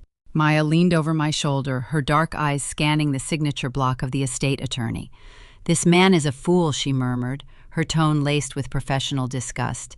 "He just put his own bar license on the line by transmitting a financial threat tied to a fraudulent enterprise. Barbara must be paying him double his standard hourly rate to ignore the ethical violations." "She thinks she has already won," Julian added, crossing his arms and leaning against the glass wall. "Peyton took your fake panic at face value. She ran back up the mountain and told them you were terrified of the subpoena, that our firm was illiquid, and that the federal auditing contract was hanging by a thread. They think you are backed into a corner, bleeding out, desperate for a quiet exit." "They think they are dealing with the girl they left in the hospital," I replied, my fingers hovering over the keyboard. "They think I am going to negotiate." I clicked the reply button. I did not draft a lengthy rebuttal. I did not involve Maya to cite extortion statutes or threaten countersuits. Engaging in a legal back and forth would only signal that their pressure campaign held merit. It would validate their illusion of power. A predator does not negotiate with the snare. It simply closes the jaws. I typed a single definitive line: "Meeting accepted, Friday at 10 a.m., my office." I pressed send. The message vanished into the digital ether, traveling instantly to the mountains where it would inevitably be printed, celebrated, and viewed as an unconditional surrender. I could visualize the reaction in Aspen perfectly. Barbara would be sitting in her sunroom, sipping herbal tea, wearing a triumphant, condescending smile. She would turn to Trent and Peyton, holding up the confirmation like a trophy. She would gloat, validating her lifelong belief that everyone eventually submits to her authority. They would spend the next 48 hours picking out their outfits, deciding which designer watches and tailored suits would best project their superiority when they arrived to collect their ransom. They were celebrating a victory march that was actually a funeral procession. The dramatic irony was heavy, a suffocating blanket of impending doom that they were entirely too arrogant to notice. They were walking willingly, eagerly, into a meticulously laid trap. "Print the ledgers," I instructed, standing up from the desk. "The defensive phase is officially over. We assemble the execution file." The next 2 days blurred into a marathon of rigorous, unyielding preparation. Forensic accounting requires an obsessive attention to detail, a devotion to sequential logic that leaves no room for interpretation. If I was going to accuse my brother-in-law of federal wire fraud and my mother of operating a money laundering repository, the evidence had to be bulletproof. Our high-capacity printers ran for hours, churning out reams of heavy premium paper. We did not use standard office folders. We required packaging that conveyed the severe, undeniable gravity of the contents. Maya procured a dozen heavy navy blue 3-ring binders. The color was dark, imposing, and entirely devoid of warmth. We worked in a synchronized, lethal rhythm. Julian organized the financial flowcharts mapping the journey of the stolen construction capital from the stalled Veil project through the Delaware proxy into the Cayman Islands Trust and finally back into Barbara's Aspen Heritage Foundation. He printed large, glossy diagrams with sharp red arrows tracing the illicit current. Maya handled the statutory cross-referencing. She categorized every federal code violation, attaching the corresponding penalty parameters to each fraudulent transaction. She built a legal appendix so dense and terrifying it could make a seasoned defense attorney break into a cold sweat. I handled the final component, the forgery. I printed the false IRS 990 forms containing the unauthorized vector copy of my signature. I placed them alongside authenticated copies of my actual signature from our firm's incorporation documents, highlighting the digital discrepancies. As I snapped the metal rings of the final navy blue binder shut, the sharp metallic click echoed through the quiet office like the closing of a bank vault. I ran my hand over the textured cover. Inside those binders lay a decade of deceit, a legacy of theft, and the undeniable proof of a family that had cannibalized its own bloodline for social currency. Thursday night descended over Denver, wrapping the city in a cold, starry darkness. The war room was finally still. The binders sat in a neat, imposing stack at the center of the long mahogany conference table, waiting for their audience. Julian brought in a tray of takeout coffee, handing a steaming cup to Maya and another to me. We stood near the floor-to-ceiling windows, looking out over the grid of city lights. We did not celebrate. There was no joy in the impending destruction, only a solemn, heavy recognition of necessity. This was the family I had chosen. Two people who had stood by my hospital bed, built an empire by my side, and spent 72 sleepless hours constructing a shield to protect me from the people who should have loved me. "Go home and sleep," Caitlin Maya said softly, taking a sip of her dark roast. "The trap is set. The bait is taken. Tomorrow, we just have to close the door." I did not sleep much that night. I lay in the quiet darkness of my bedroom, listening to the steady rhythm of Julian breathing beside me. I felt a strange, profound calm settling over my nervous system. The anxiety that had plagued my childhood, the desperate, hollow yearning for Barbara's approval, was entirely gone. The emotional ledger was balanced. Friday morning broke with a piercing, crystalline clarity. The Colorado sun rose over the jagged peaks of the Rockies, spilling bright, unforgiving light across the Denver skyline. I stood in front of my closet selecting my armor. I chose a tailored slate gray suit. The cut was sharp, structured, and entirely uncompromising. I pulled my hair back into a tight, severe knot, stripping away any softness from my silhouette. I applied my makeup with minimalist precision, creating a mask of cold, unreadable authority. When I arrived at the office, the 40th floor was eerily quiet. My staff had been instructed to clear the reception area and remain in the secondary wing. The stage was set. The audience was en route. I walked into my private office and stood by the glass window looking down at the crawling morning traffic far below. At 10 o'clock, the elevator chimes would ring. The people who had discarded me for a slice of wedding cake would step onto my floor, expecting to find a broken, terrified girl, ready to surrender her kingdom. I checked my watch. 9:45.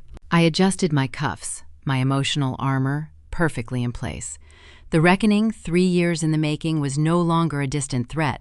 It was riding the elevator up, and I was entirely ready to collect the debt.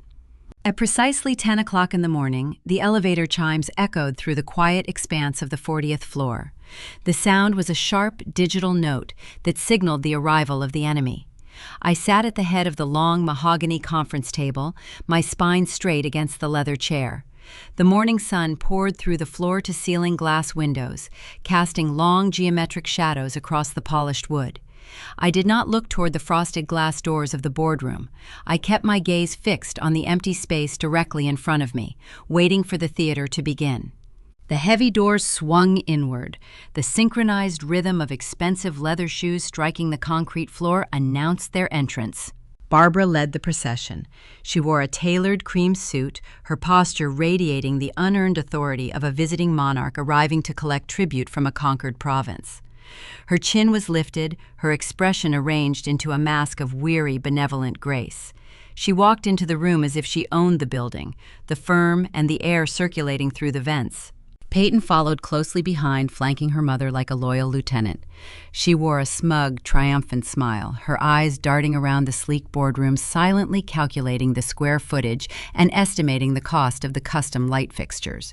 Peyton believed her false report of my financial panic had secured this victory. She carried the arrogant confidence of someone who thought she had outsmarted a predator by poking it with a stick. Trent entered third. The sheer panic he displayed at the charity gala had evaporated, replaced by a manufactured, hollow swagger. He adjusted the cuffs of his bespoke suit, rolling his shoulders back, attempting to project the image of a titan of industry rather than a man facing federal indictment. The red herring had worked flawlessly. Trent believed my firm was drowning in illiquidity, terrified of his impending subpoena, and eager to write a seven-figure check just to keep our name out of the business journals. Richard brought up the rear. My father walked with his shoulders slumped, his gaze anchored to the polished concrete. He did not look at me. He hovered near the doorway, a ghost haunting a room he had no desire to occupy. They stepped up to the mahogany table. Trent pulled out the chair directly opposite me at the far end, attempting a crude territorial power play. The distance only served to highlight how small he truly was. Barbara took the seat to his right, placing her designer handbag on the table with a soft, deliberate thud. Peyton sat next to her mother. Richard quietly slipped into a chair near the corner, positioning himself as far from the center of gravity as physical space would allow. I sat at the head of the table, an unreadable static force. Julian sat to my right, leaning back in his chair, his hands resting lightly on the armrests. He was the silent sentinel, observing their movements with the detached interest of a scientist studying an unpredictable chemical reaction. Maya sat to my left. She placed a thick, heavy leather briefcase on the table in front of her. The metal clasps gleamed under the overhead lights. Trent eyed the briefcase, a smug twitch pulling at the corner of his mouth. He undoubtedly believed the leather satchel contained a drafted settlement agreement, a non-disclosure contract, and a cashier's check made out to his offshore holding company. He was looking at his own execution file and smiling at it. Before Barbara could open her mouth to launch her opening salvo, Maya reached for a paper cup resting beside her legal pad. The cardboard sleeve bore the distinct stamped logo of a small roastery located near my old apartment. It was the exact brand of espresso my father had attempted to offer me 3 days prior. Maya took a slow, deliberate sip. She lowered the cup, locking her dark eyes onto my father across the length of the room. "Thank you for the coffee, Richard," Maya said, her voice smooth and devoid of any gratitude. "It is an excellent roast. $20 goes a surprisingly long way when it is spent correctly." Richard's head snapped up. The remaining color drained from his weathered face, leaving him the shade of old parchment. He recognized the logo. He recognized the exact sum. The tiny, pathetic olive branch he had used to buy his conscience had just funded the caffeine fueling the lawyer about to dismantle his family. Peyton frowned, confused by the interaction, but Barbara quickly waved a dismissive hand, refusing to let a subordinate disrupt her stage. Barbara cleared her throat, a soft, polite sound designed to command the room. She folded her manicured hands on the polished wood. The performance began. Caitlin Barbara started pitching her voice into a soft, melodic register, intended to convey deep maternal sorrow. "We did not come here today to fight. We came here to heal. The past 3 years have been a terrible, unnecessary tragedy. Families should never be separated by petty misunderstandings." I listened to her frame my survival as a petty misunderstanding. I did not blink. I did not offer a nod of encouragement. I simply watched the muscles in her face work, analyzing the presentation the way I would analyze a fraudulent expense report.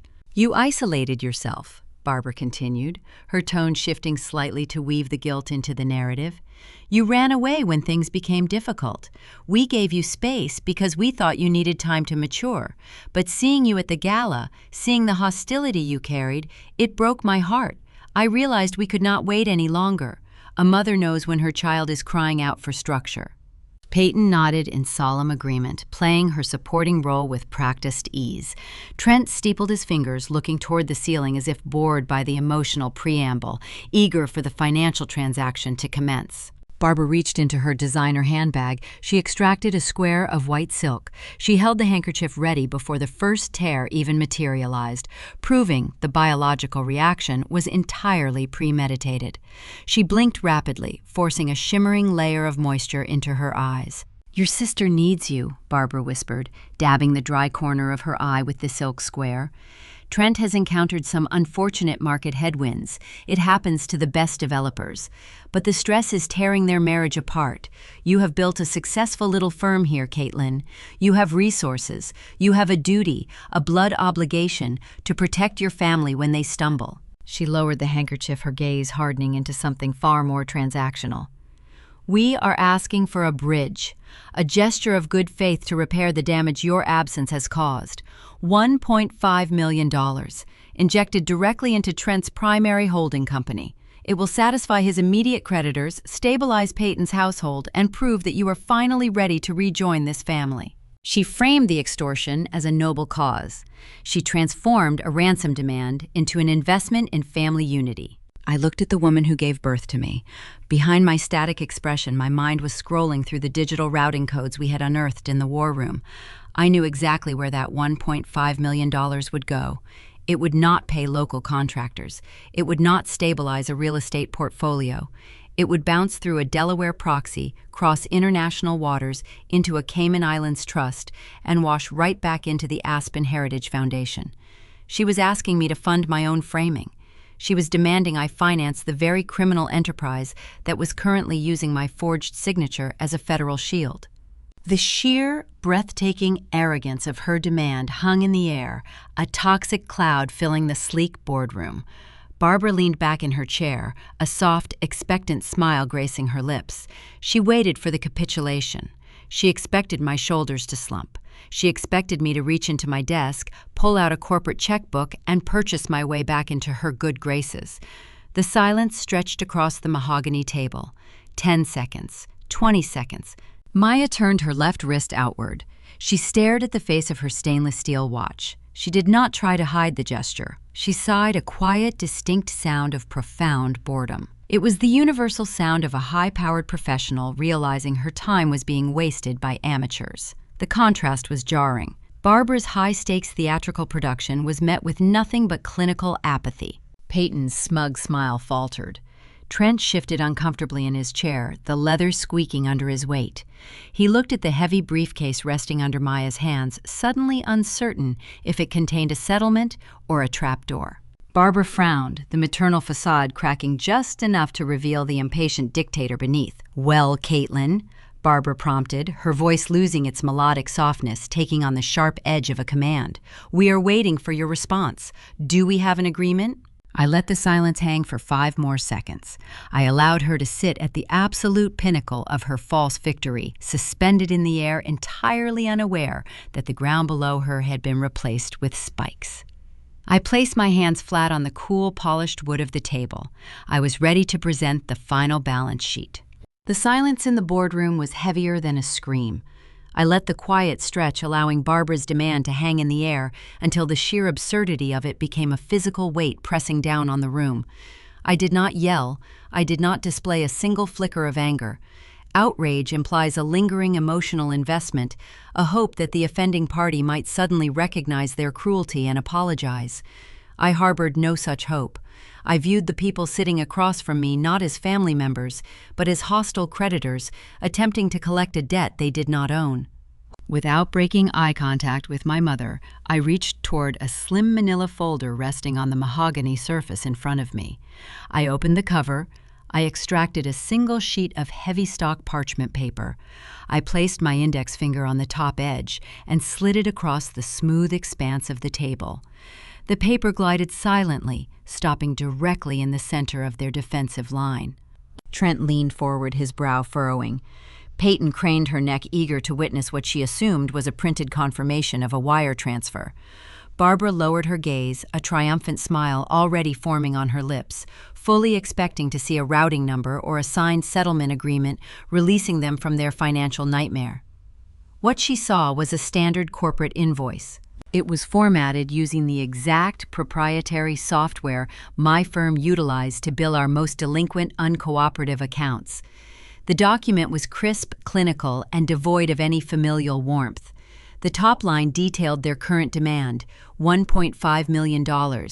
I had categorized the request under the billing heading of extortion and fraudulent capital injection. Directly below that figure, I had constructed a secondary column. It itemized the exact costs I had incurred 3 winters ago, presented down to the final cent. $42,000 for emergency trauma surgery, $18,000 for a 2-week stay in the intensive care unit, $12,000 for 6 months of rigorous physical therapy, $700 for the ambulance ride from the snowy wreckage on Interstate 70. I spoke with the precise, detached tone of an auditor presenting a final balance sheet to a bankrupt board of directors. "You are asking for a bridge," I stated, my voice echoing coldly off the glass walls. "You are demanding a seven-figure investment to repair the damage caused by my absence. I want to make sure our ledgers are perfectly aligned before we authorize any transactions." Barbara stared at the paper, the triumphant smile evaporating from her face. The color drained from her cheeks, leaving her skin a mottled ashen gray. She looked up at me, her eyes flashing with a sudden cornered indignation. "This is a joke," Barbara snapped, dropping the benevolent matriarch routine instantly. "You are mocking us. We came here in good faith to offer you a chance to heal this family, and you present us with a sarcastic medical bill?" "I am merely balancing the accounts," I replied, my posture remaining static and unyielding. "You claim family is a blood obligation. You claim we owe each other a duty of care, and that my wealth dictates my responsibility to save Peyton's marriage. Yet when I was lying in a trauma bay with a punctured lung and a shattered rib cage, you did not perceive any such obligation." Peyton shifted uncomfortably in her chair, her gaze dropping to her lap. She picked at a loose thread on her designer skirt, suddenly unable to meet my eyes. Richard shrank further into his corner seat, staring at the floor as if praying the concrete would open and swallow him whole.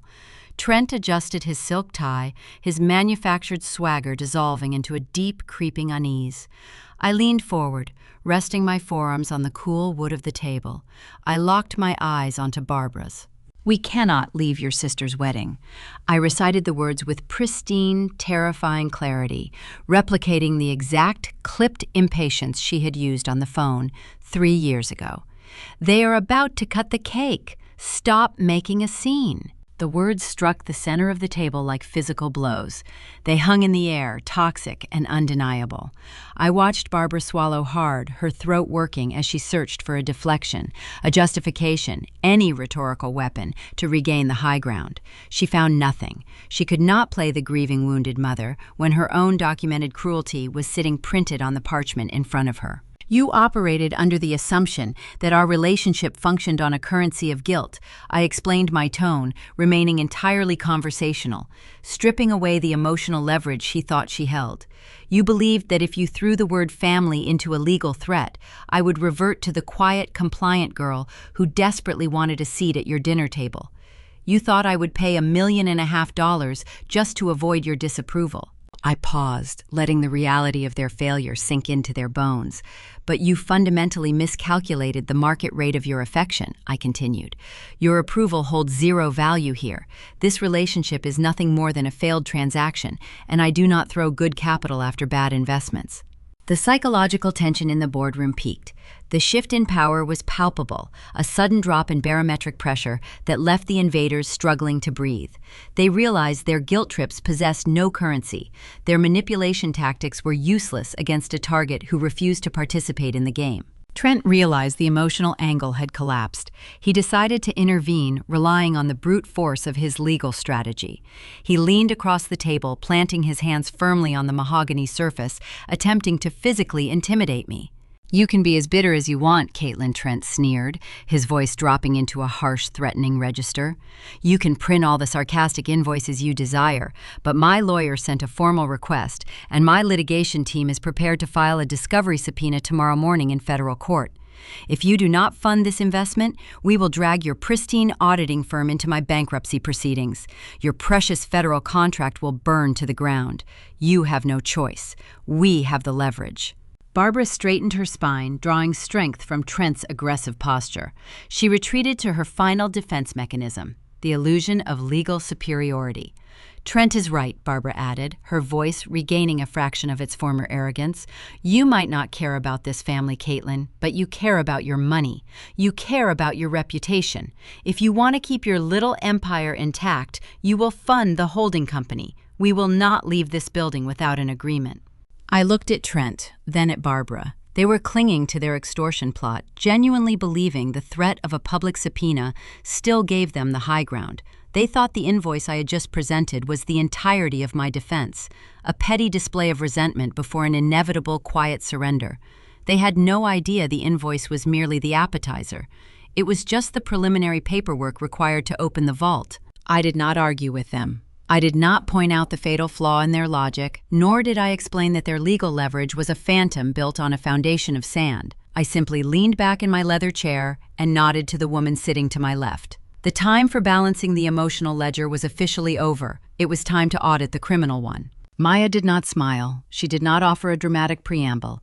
She simply reached forward and placed her hands on the thick, heavy leather briefcase resting on the table. She unclasped the heavy brass locks. The sharp, metallic clicks echoed like gunshots in the quiet room. The sound signaled the end of the negotiation, the closing of the trap, and the absolute destruction of everything my family had spent their entire lives building. Maya did not rush. She unfastened the heavy brass latches of the leather briefcase with deliberate care. The sharp metallic clicks echoed through the quiet boardroom, sounding remarkably like the cocking of a loaded weapon. She reached inside and retrieved the first binder. It was bound in thick navy blue vinyl, measuring 3 inches across the spine. She lifted it and let it fall onto the mahogany table. A dull, heavy thud reverberated through the wood. She reached into the briefcase a second time. The second binder fell next to the first. Another resonating thud. She produced the third and final binder, aligning it perfectly with the others. The 3 volumes sat in the center of the table, an imposing monument of audited truth. Trent stared at the dark spines, his manufactured confidence beginning to waver. Peyton leaned back in her chair, sensing the sudden shift in the atmospheric pressure. Barbara frowned, her maternal facade slipping to reveal genuine confusion. "What is this?" Barbara demanded, her voice tight and defensive. "We asked for a financial commitment, not a reading assignment. This is the actual invoice," I replied, keeping my posture entirely static. I reached out and opened the cover of the first binder. I flipped past the title page directly to the glossy flowchart Julian had constructed in the war room. It detailed the complex network of corporate entities tied to the stalled Vale real estate project. I turned the binder around and pushed it across the table toward my brother-in-law. I began reading the routing data aloud, my voice ringing with clinical precision. I cited the initial construction loans. I named the Delaware Proxy Corporation. I listed the offshore holding trust registered in the Cayman Islands under the name Apex Holdings. Trent's breathing stopped. His face turned the color of wet cement. The smug arrogance he had carried into the room vanished, replaced by the sheer, paralyzing terror of a criminal realizing his vault had been breached. I tracked the flow of capital, I explained, watching his eyes dart frantically across the flowchart. The money did not disappear into a declining real estate market. You siphoned the investor funds out of the construction accounts, bounced them through the Caribbean to avoid federal oversight, and routed them back into the United States. Barbara gripped the edge of the mahogany table, her knuckles turning bone white. She looked at Trent, expecting him to offer a loud, indignant denial. He offered nothing. He sat frozen, staring at the undeniable proof of his own fraud. The laundered capital landed squarely in the operating accounts of the Aspen Heritage Foundation, I stated, shifting my gaze to my mother. "You are funneling stolen construction funds through a philanthropic entity. You turned your prized charity into a money laundering repository." Peyton gasped, pressing a hand over her mouth. She looked back and forth between her husband and her mother, the pristine designer illusion of her life shattering into jagged pieces right in front of her eyes. Trent finally found his voice. It was a weak, trembling rasp. "These are private corporate documents," he stammered, attempting to summon a legal defense out of thin air. "You obtained this data illegally. This is inadmissible in any court." Maya did not even look at him. She opened the second binder, extracted a single piece of heavy stock paper, and slid it across the table to rest beside the flowchart. It was the penalty of perjury declaration from the Federal Tax Registry. The signature line was highlighted in stark yellow ink. "You kept my collegiate loan paperwork," I told Trent, my tone devoid of anger, but heavy with lethal intent. "You kept my Social Security number and my early banking records. You copied my signature and applied it to the annual tax disclosures for the charity. You positioned me to take the federal indictment when the authorities finally decided to audit the foundation. You planned to sacrifice me to save yourselves." Richard let out a strangled, broken gasp from his seat in the corner. He buried his face in his hands, unable to look at the daughter his wife and son-in-law had conspired to destroy. "You have no proof," Barbara whispered, though her voice shook. "You cannot prove who signed those federal forms. If you take this binder to the authorities, you will go down with us. The scandal will ruin your precious federal contract anyway." I smiled. It was a cold, sharp expression that did not reach my eyes. I am not taking this to the authorities, I said. That would trigger a public spectacle. That would invite government scrutiny into my life. I told you I do not throw good capital after bad investments. I prefer a much cleaner resolution. I closed the binders, the metal rings snapping shut. I steepled my fingers, leaning forward to deliver the ultimate retaliation. You sent an extortion demand under the assumption that I was scrambling for liquidity, I continued. Peyton ran back to Aspen and reported that my firm was terrified of your impending subpoena. You believed the red herring I fed her on the phone. You thought you were hunting a wounded animal. Trent swallowed hard, the Adam's apple bobbing in his throat. The realization that he had been entirely outmaneuvered began to sink into his posture, forcing his shoulders to slump. While you were busy drafting legal threats and planning this ridiculous ambush, I was shopping on the private equity market, I explained, keeping my voice smooth and relentless. I knew your mezzanine lenders were preparing to call their notes. You were desperate for a sudden capital injection. You instructed your financial brokers to pitch your toxic debt to any holding company willing to assume the high risk. Trent's eyes widened in sheer, unadulterated horror. He realized exactly where the narrative was heading. You pitched a dummy corporation registered out of Chicago, Julian added, speaking for the first time since the meeting commenced. A firm operating under the name Horizon Financial. They offered to purchase your most critical debt at a significant premium. You signed the transfer agreements yesterday afternoon. Trent's jaw dropped. He looked at Julian, then slowly turned his gaze back to me, shaking his head in silent, desperate denial. I own Horizon Financial. I stated the words falling like a heavy steel door slamming shut. I bought your debt, Trent. I did not just audit your failing company. I purchased it outright. I am now your primary creditor. You owe me the principal, you owe me the exorbitant interest, and you owe me the late penalties. I own the Vail project. I own the heavy equipment leases.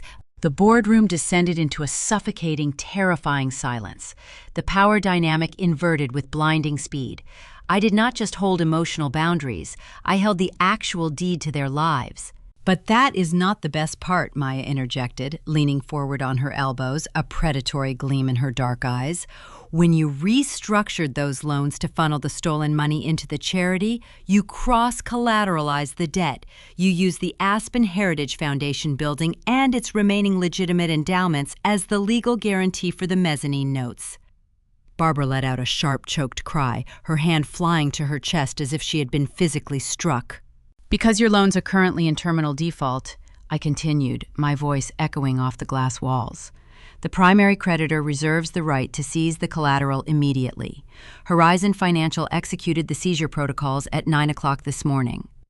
Barbara shook her head, tears of genuine, profound devastation spilling over her pristine makeup. No, she gasped, struggling to draw breath.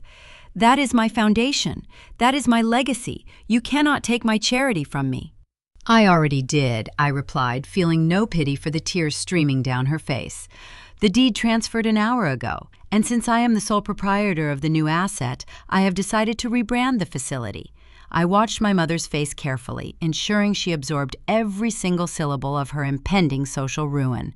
The Aspen Heritage Foundation no longer exists, I announced.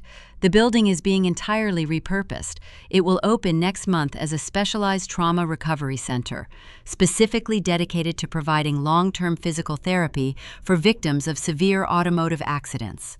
The poetic justice landed with devastating surgical precision.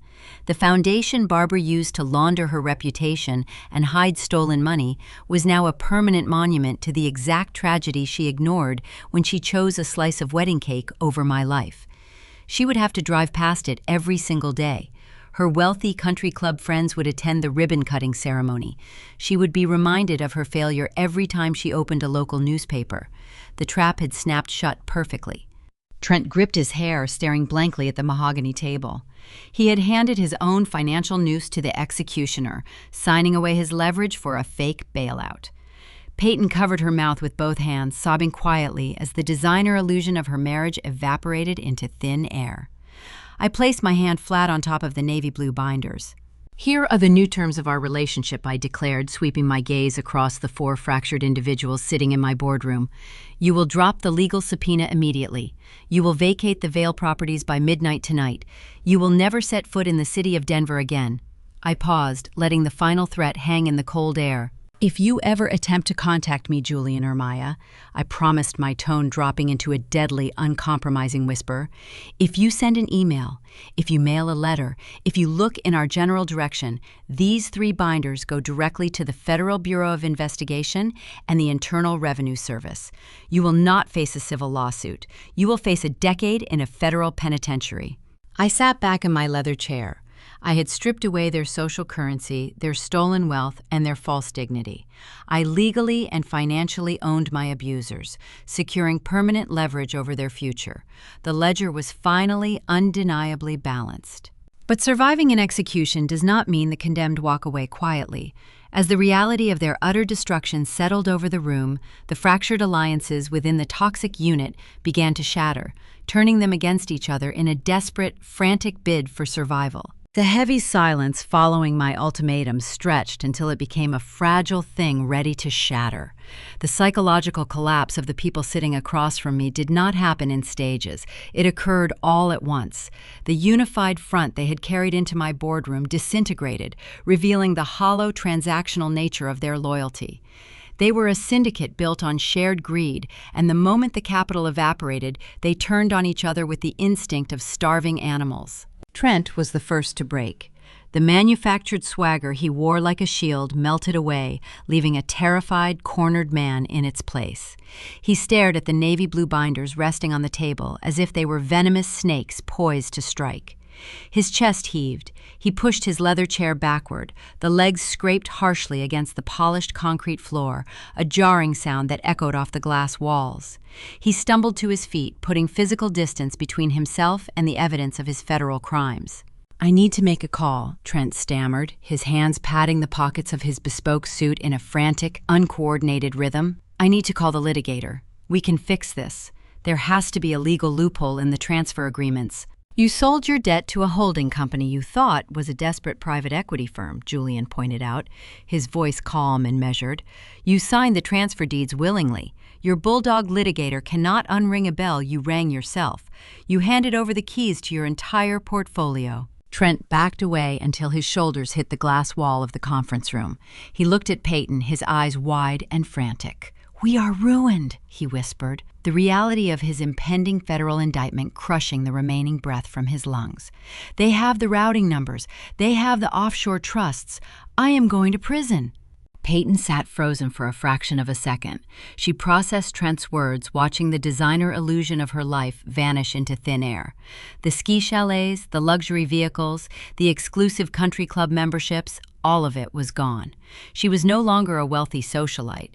She was the wife of a disgraced, bankrupt felon. She slowly turned her head to look at Barbara, the golden child, the daughter who had spent 32 years basking in the warmth of maternal approval, finally realized the true cost of her inheritance. "This is your fault," Peyton said.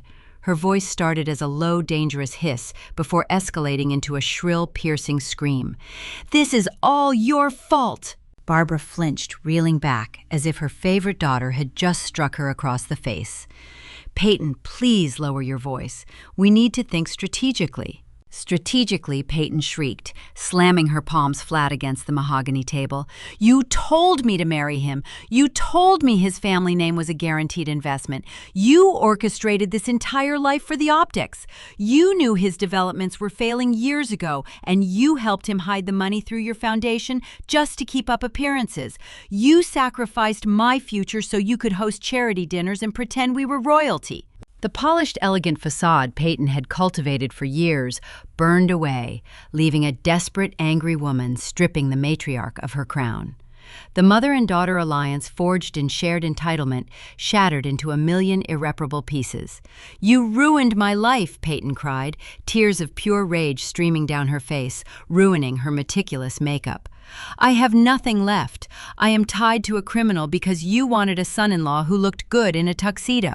Barbara raised her hands trembling, trying to pacify the monster she had created.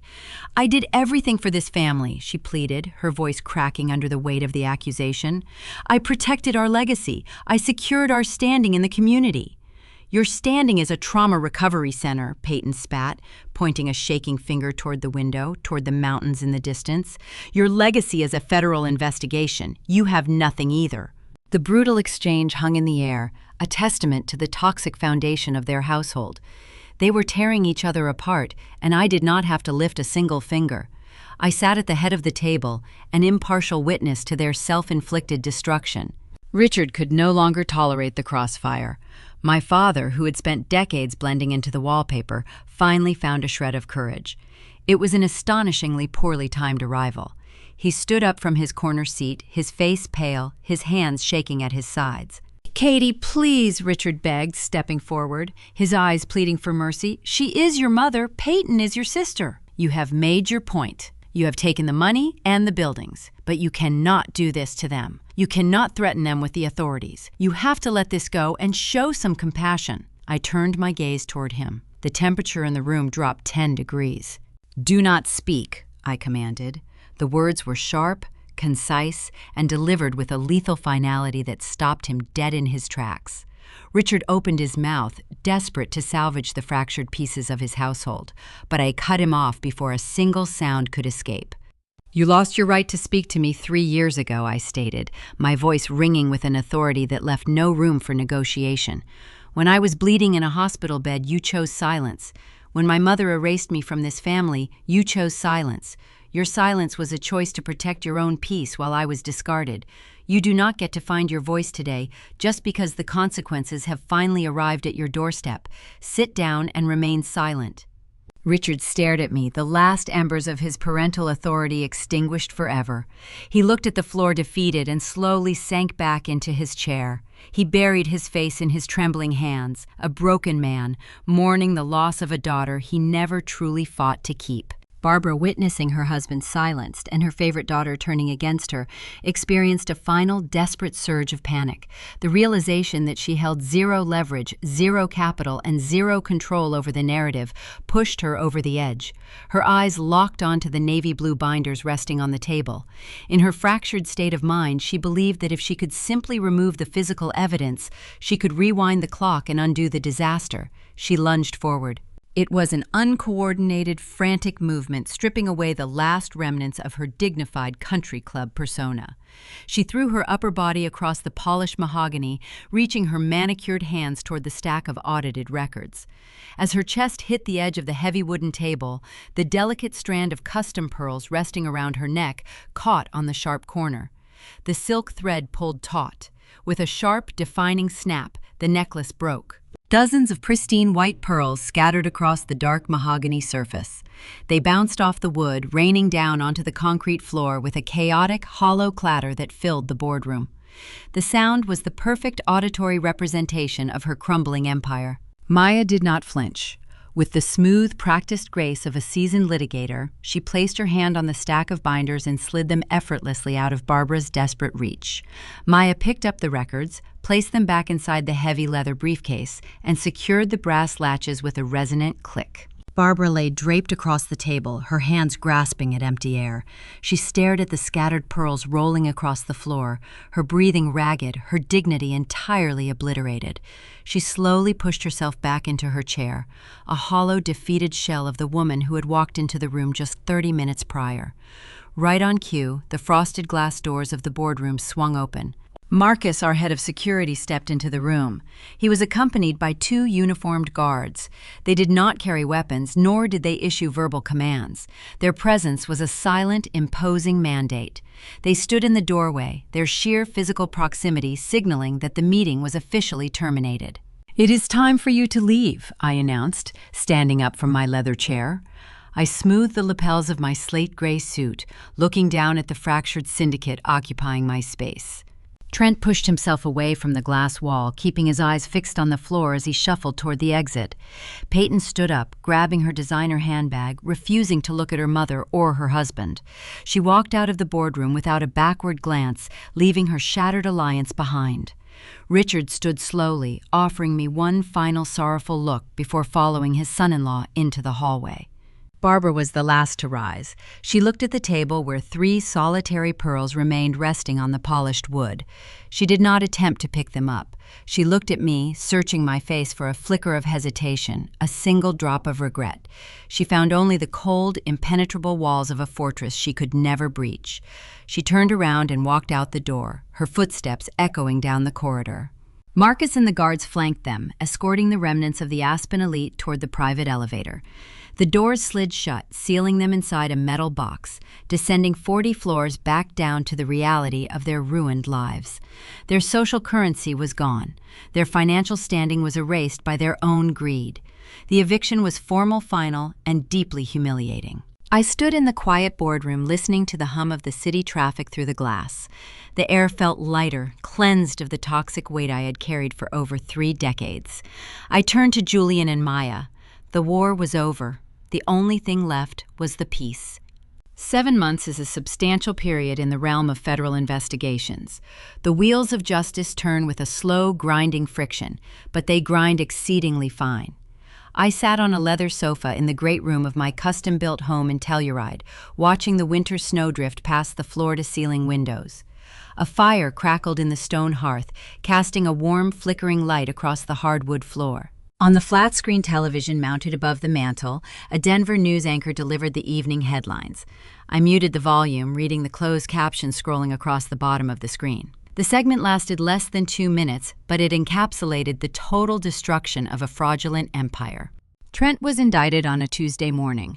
There was no dramatic raid, no sirens wailing outside the Aspen estate.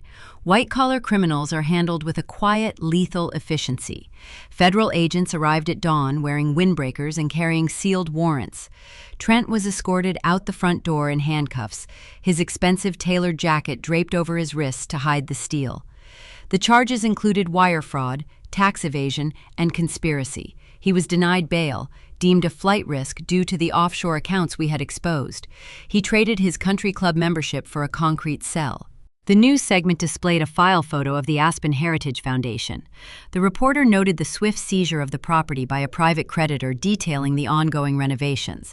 The building was scheduled to open the following week as a trauma recovery center. The irony was not lost on the local press, though they lacked the personal context to understand just how profound that poetic justice truly was. With Trent facing a decade in federal prison and the real estate portfolio liquidated, the fragile ecosystem of my mother's social standing collapsed entirely. Aspen is a town that runs on a very specific currency, and Barbara was suddenly bankrupt. The country club quietly revoked her membership privileges, citing the pending IRS investigation into the charity foundation she chaired. The invitations to winter galas and private charity dinners stopped arriving. When she walked through the upscale boutiques downtown, her former friends turned their heads, pretending to admire window displays to avoid making eye contact. Barbara was trapped in a crumbling house of cards. She still lived in the sprawling estate, but the hollow silence inside those walls must have been deafening. She spent her entire life orchestrating a flawless public image, sacrificing her own daughter to maintain the illusion of perfection. Now she was a total social pariah. She had no audience left to applaud her performance, and a narcissist without an audience is a ghost haunting her own life. I pressed a button on the remote, turning the television off. The screen faded to black. I felt no guilt watching the fallout. I felt no lingering anger. I only experienced a profound, quiet closure. The emotional ledger was balanced. The debt was settled. Julian walked into the great room carrying 2 mugs of dark roast coffee. He handed one to me, taking a seat beside me on the sofa. He did not ask about the news segment. He already knew the details. The federal vetting committee had cleared our firm a month prior, awarding us the billion-dollar auditing contract. We had excised the infected tissue, saving our life's work in the process. "I have something you might find interesting," Julian said, his voice soft, respecting the quiet atmosphere of the room. He pulled a tablet from his sweater pocket and tapped the screen a few times before handing it to me. It was a security camera still, from the lobby of a commercial high-rise in downtown Denver. Our firm managed the real estate portfolio for the building's primary tenant. The timestamp indicated the photo was taken earlier that afternoon. A woman sat in one of the waiting area chairs. She wore a standard off-the-rack gray suit. Her posture was stiff, her shoulders hunched forward as she nervously gripped a thin manila folder resting on her lap. Her hair was pulled back into a simple, unstyled knot. It was Peyton. "She is applying for the open receptionist position on the 7th floor," Julian explained, taking a sip of his coffee. The hiring manager flagged her name during the preliminary background check and forwarded the feed to my office. I stared at the image of my sister. She was stripped of her designer facade, devoid of the smug, arrogant confidence she had paraded through the restaurant and my boardroom. The leased sports cars were gone. The luxury ski chalets were foreclosed. She was just a desperate woman clutching a resume, hoping to secure an hourly wage, answering phones in a building her estranged sister technically oversaw. "Do you want me to instruct the hiring manager to reject the application?" Julian asked, watching my face carefully. I looked at the digital image for a long time. The old Caitlin, the girl who craved revenge for a lifetime of mistreatment, might have relished the opportunity to deny her employment. But that girl died in a Denver trauma unit 3 years ago. The woman sitting by the fire in Telluride operated on logic and audited facts. "No," I replied, handing the tablet back to him. "Let the hiring manager evaluate her on her own merits. If she types fast enough, she gets the job. Her survival is no longer my responsibility, and her failure is no longer my concern. She is just another applicant." Julian smiled, a warm, genuine expression that reached his eyes. He set the tablet aside and wrapped an arm around my shoulders, pulling me close. The ghost of my family was finally laid to rest. November arrived, bringing heavy snowfall and a biting chill to the San Juan Mountains. The passage of time ushered in Thanksgiving Day. For 32 years, Thanksgiving was an exercise in psychological endurance. I remembered sitting at Barbara's long dining table surrounded by fine china and crystal goblets, measuring every word I spoke to avoid triggering her quiet, stinging judgment. I remembered the hollow conversations, the forced smiles, and the suffocating pressure to perform the role of the grateful subordinate daughter. This year, the holiday looked entirely different. We avoided the toxic traditions of the past, choosing to build something new from the ground up. Our mountain home smelled of roasted herbs, cracked black pepper, and burning cedar. There was no fine china, no assigned seating, and zero drama. Julian stood in the open kitchen, wearing a comfortable flannel shirt, expertly carving a roasted turkey while humming a steady, cheerful tune. The front door opened, letting in a gust of crisp winter air. Maya stepped into the foyer, shaking the snow from her dark hair. She traded her usual razor-sharp litigation suits for a heavy knit sweater and denim jeans. She carried 2 bottles of premium red wine and a bakery box filled with fresh pastries. "I survived the holiday traffic," Maya announced, walking into the kitchen and setting the wine on the granite island. "The highways were a nightmare, but I refused to let Julian hoard all the good stuffing." Julian laughed, handing her a glass of wine. "You are just in time. The ledger on this kitchen is officially balanced." We moved to the rustic wooden dining table positioned near the crackling fire. We did not bother with formal place settings. We filled our plates, poured the wine, and sat together in the warm, inviting glow of the room. The conversation flowed easily, shifting from the complexities of our new federal contract to shared jokes and quiet reflections. There was no underlying tension. There was no fear of saying the wrong thing. There was only genuine connection rooted in mutual respect and undeniable loyalty. I looked across the table at Maya, who was gesturing animatedly while recounting a story about a recent deposition. I looked at Julian, who was smiling at me over the rim of his wineglass, his eyes reflecting the firelight. I took a deep breath, letting the scent of the roasted food and the burning cedar fill my lungs. The physical scars on my ribs still ached when the weather turned cold, but the psychological wounds were entirely healed. The final realization hit me with a deep, resonant, emotional clarity.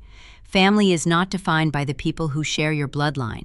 It is not defined by the individuals who demand your presence to maintain their social optics, or the people who expect you to absorb their toxic choices under the guise of loyalty.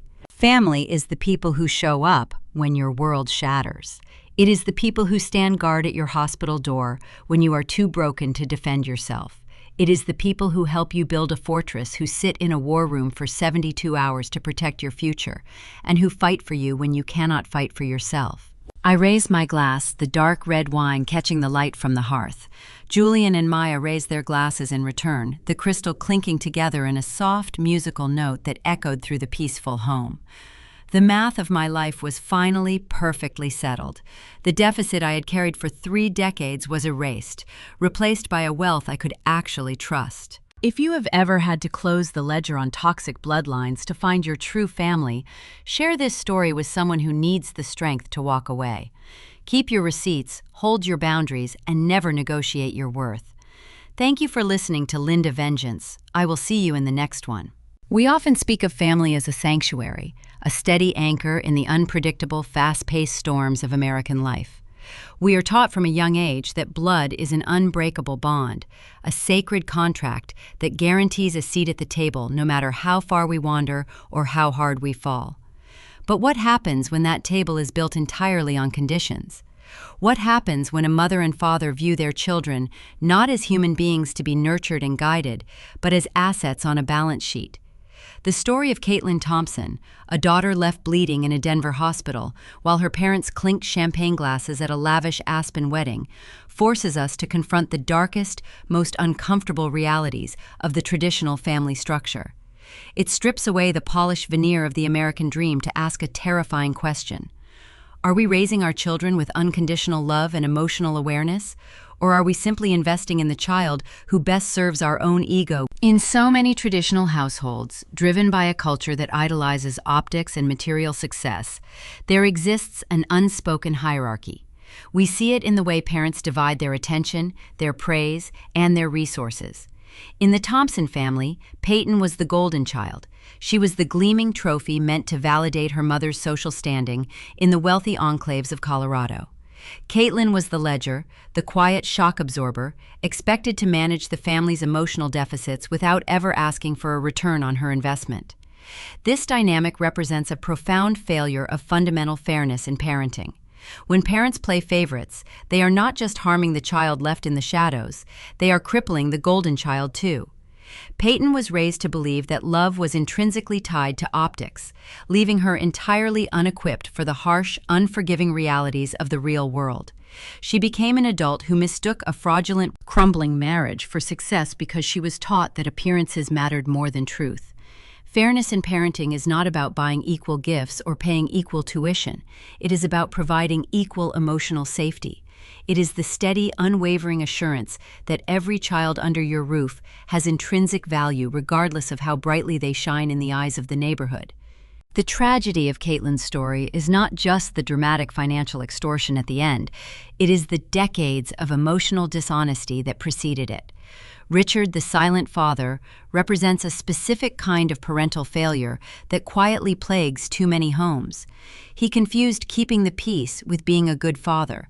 He allowed his wife's toxic narcissism to dictate the emotional climate of his household, slipping $20 gift cards into the shadows to buy off his own conscience rather than standing up for his daughter in the daylight.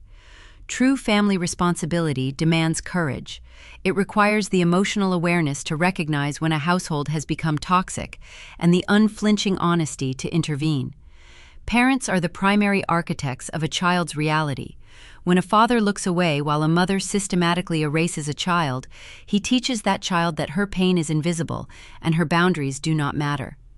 We must ask ourselves if we are acting with true integrity in our homes or if we are merely surviving our own families at the expense of our children's mental health. Long-term guidance for children in modern American culture cannot be outsourced to trust funds, prestigious universities, or country club memberships. These are superficial markers of success that crumble into dust the moment real adversity strikes. True guidance is found in the grit of showing up. It is found in the cold hospital rooms, the quiet moments of failure, and the messy, unglamorous trenches of life. Barbara's fatal flaw was believing that her maternal duty ended at providing a wealthy, picture-perfect facade. She failed to understand the most basic law of human connection. You cannot demand a dividend from a relationship you never emotionally invested in. When you raise children, you are essentially auditioning for a role in their adult lives. If you teach them that your love is a transaction, do not be surprised when they eventually close the account. Caitlin's ultimate victory was not the millions she amassed, nor the federal contract she secured. Her victory was learning that she did not have to absorb her family's toxicity to be worthy of love. We are witnessing a cultural shift where the definition of family is being actively redefined by necessity. When the traditional structure fails to provide honesty and fairness, the scapegoats, the forgotten children, and the quiet survivors go out into the world and build their own fortresses. They find their own chosen families, the people who offer the fierce, uncompromising loyalty that their bloodline denied them. This should serve as a sobering wake-up call for any parent navigating the complexities of raising a family today. The title of mother or father is not a lifetime guarantee. It is a lease that must be renewed through consistent, honest, and emotionally aware behavior. The moment a child realizes they can survive the blizzard without you, your leverage is gone forever. These are the stories that force us to look in the mirror and evaluate the foundations we are building within our own homes. If you have ever had to close the door on toxic traditions, or if you are in the process of building a chosen family that truly honors your worth, you are not alone. I invite you to subscribe and follow the channel Linda Vengeance. We are building a community dedicated to unpacking the complex, sometimes painful, but ultimately empowering realities of family dynamics, boundaries, and the strength it takes to rewrite your own story.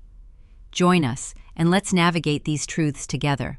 As the dust settles on the Thompson family's ruins, we are left to ponder the silent echoes of that Denver boardroom. The heavy navy blue binders, the shattered pearls scattered across the mahogany table, and the quiet, humiliating descent in the elevator, they all speak to the ghosts of choices made decades prior. A mother's passing remark, a father's averted gaze, a sister's smug, entitled smile. These are the tiny, seemingly insignificant seeds from which a bitter harvest eventually grows. It makes you look at your own dining room table, doesn't it? Look at the empty chairs, or the people currently sitting in them. The math of our lives is being tallied every single day in every quiet interaction and every unspoken assumption. We are all actively writing the ledgers of our own legacies. The question that lingers in the quiet, lonely hours of the night is simply this: when the final accounting is done and the ones you raised are standing at the head of the table, what kind of invoice will they slide across to you?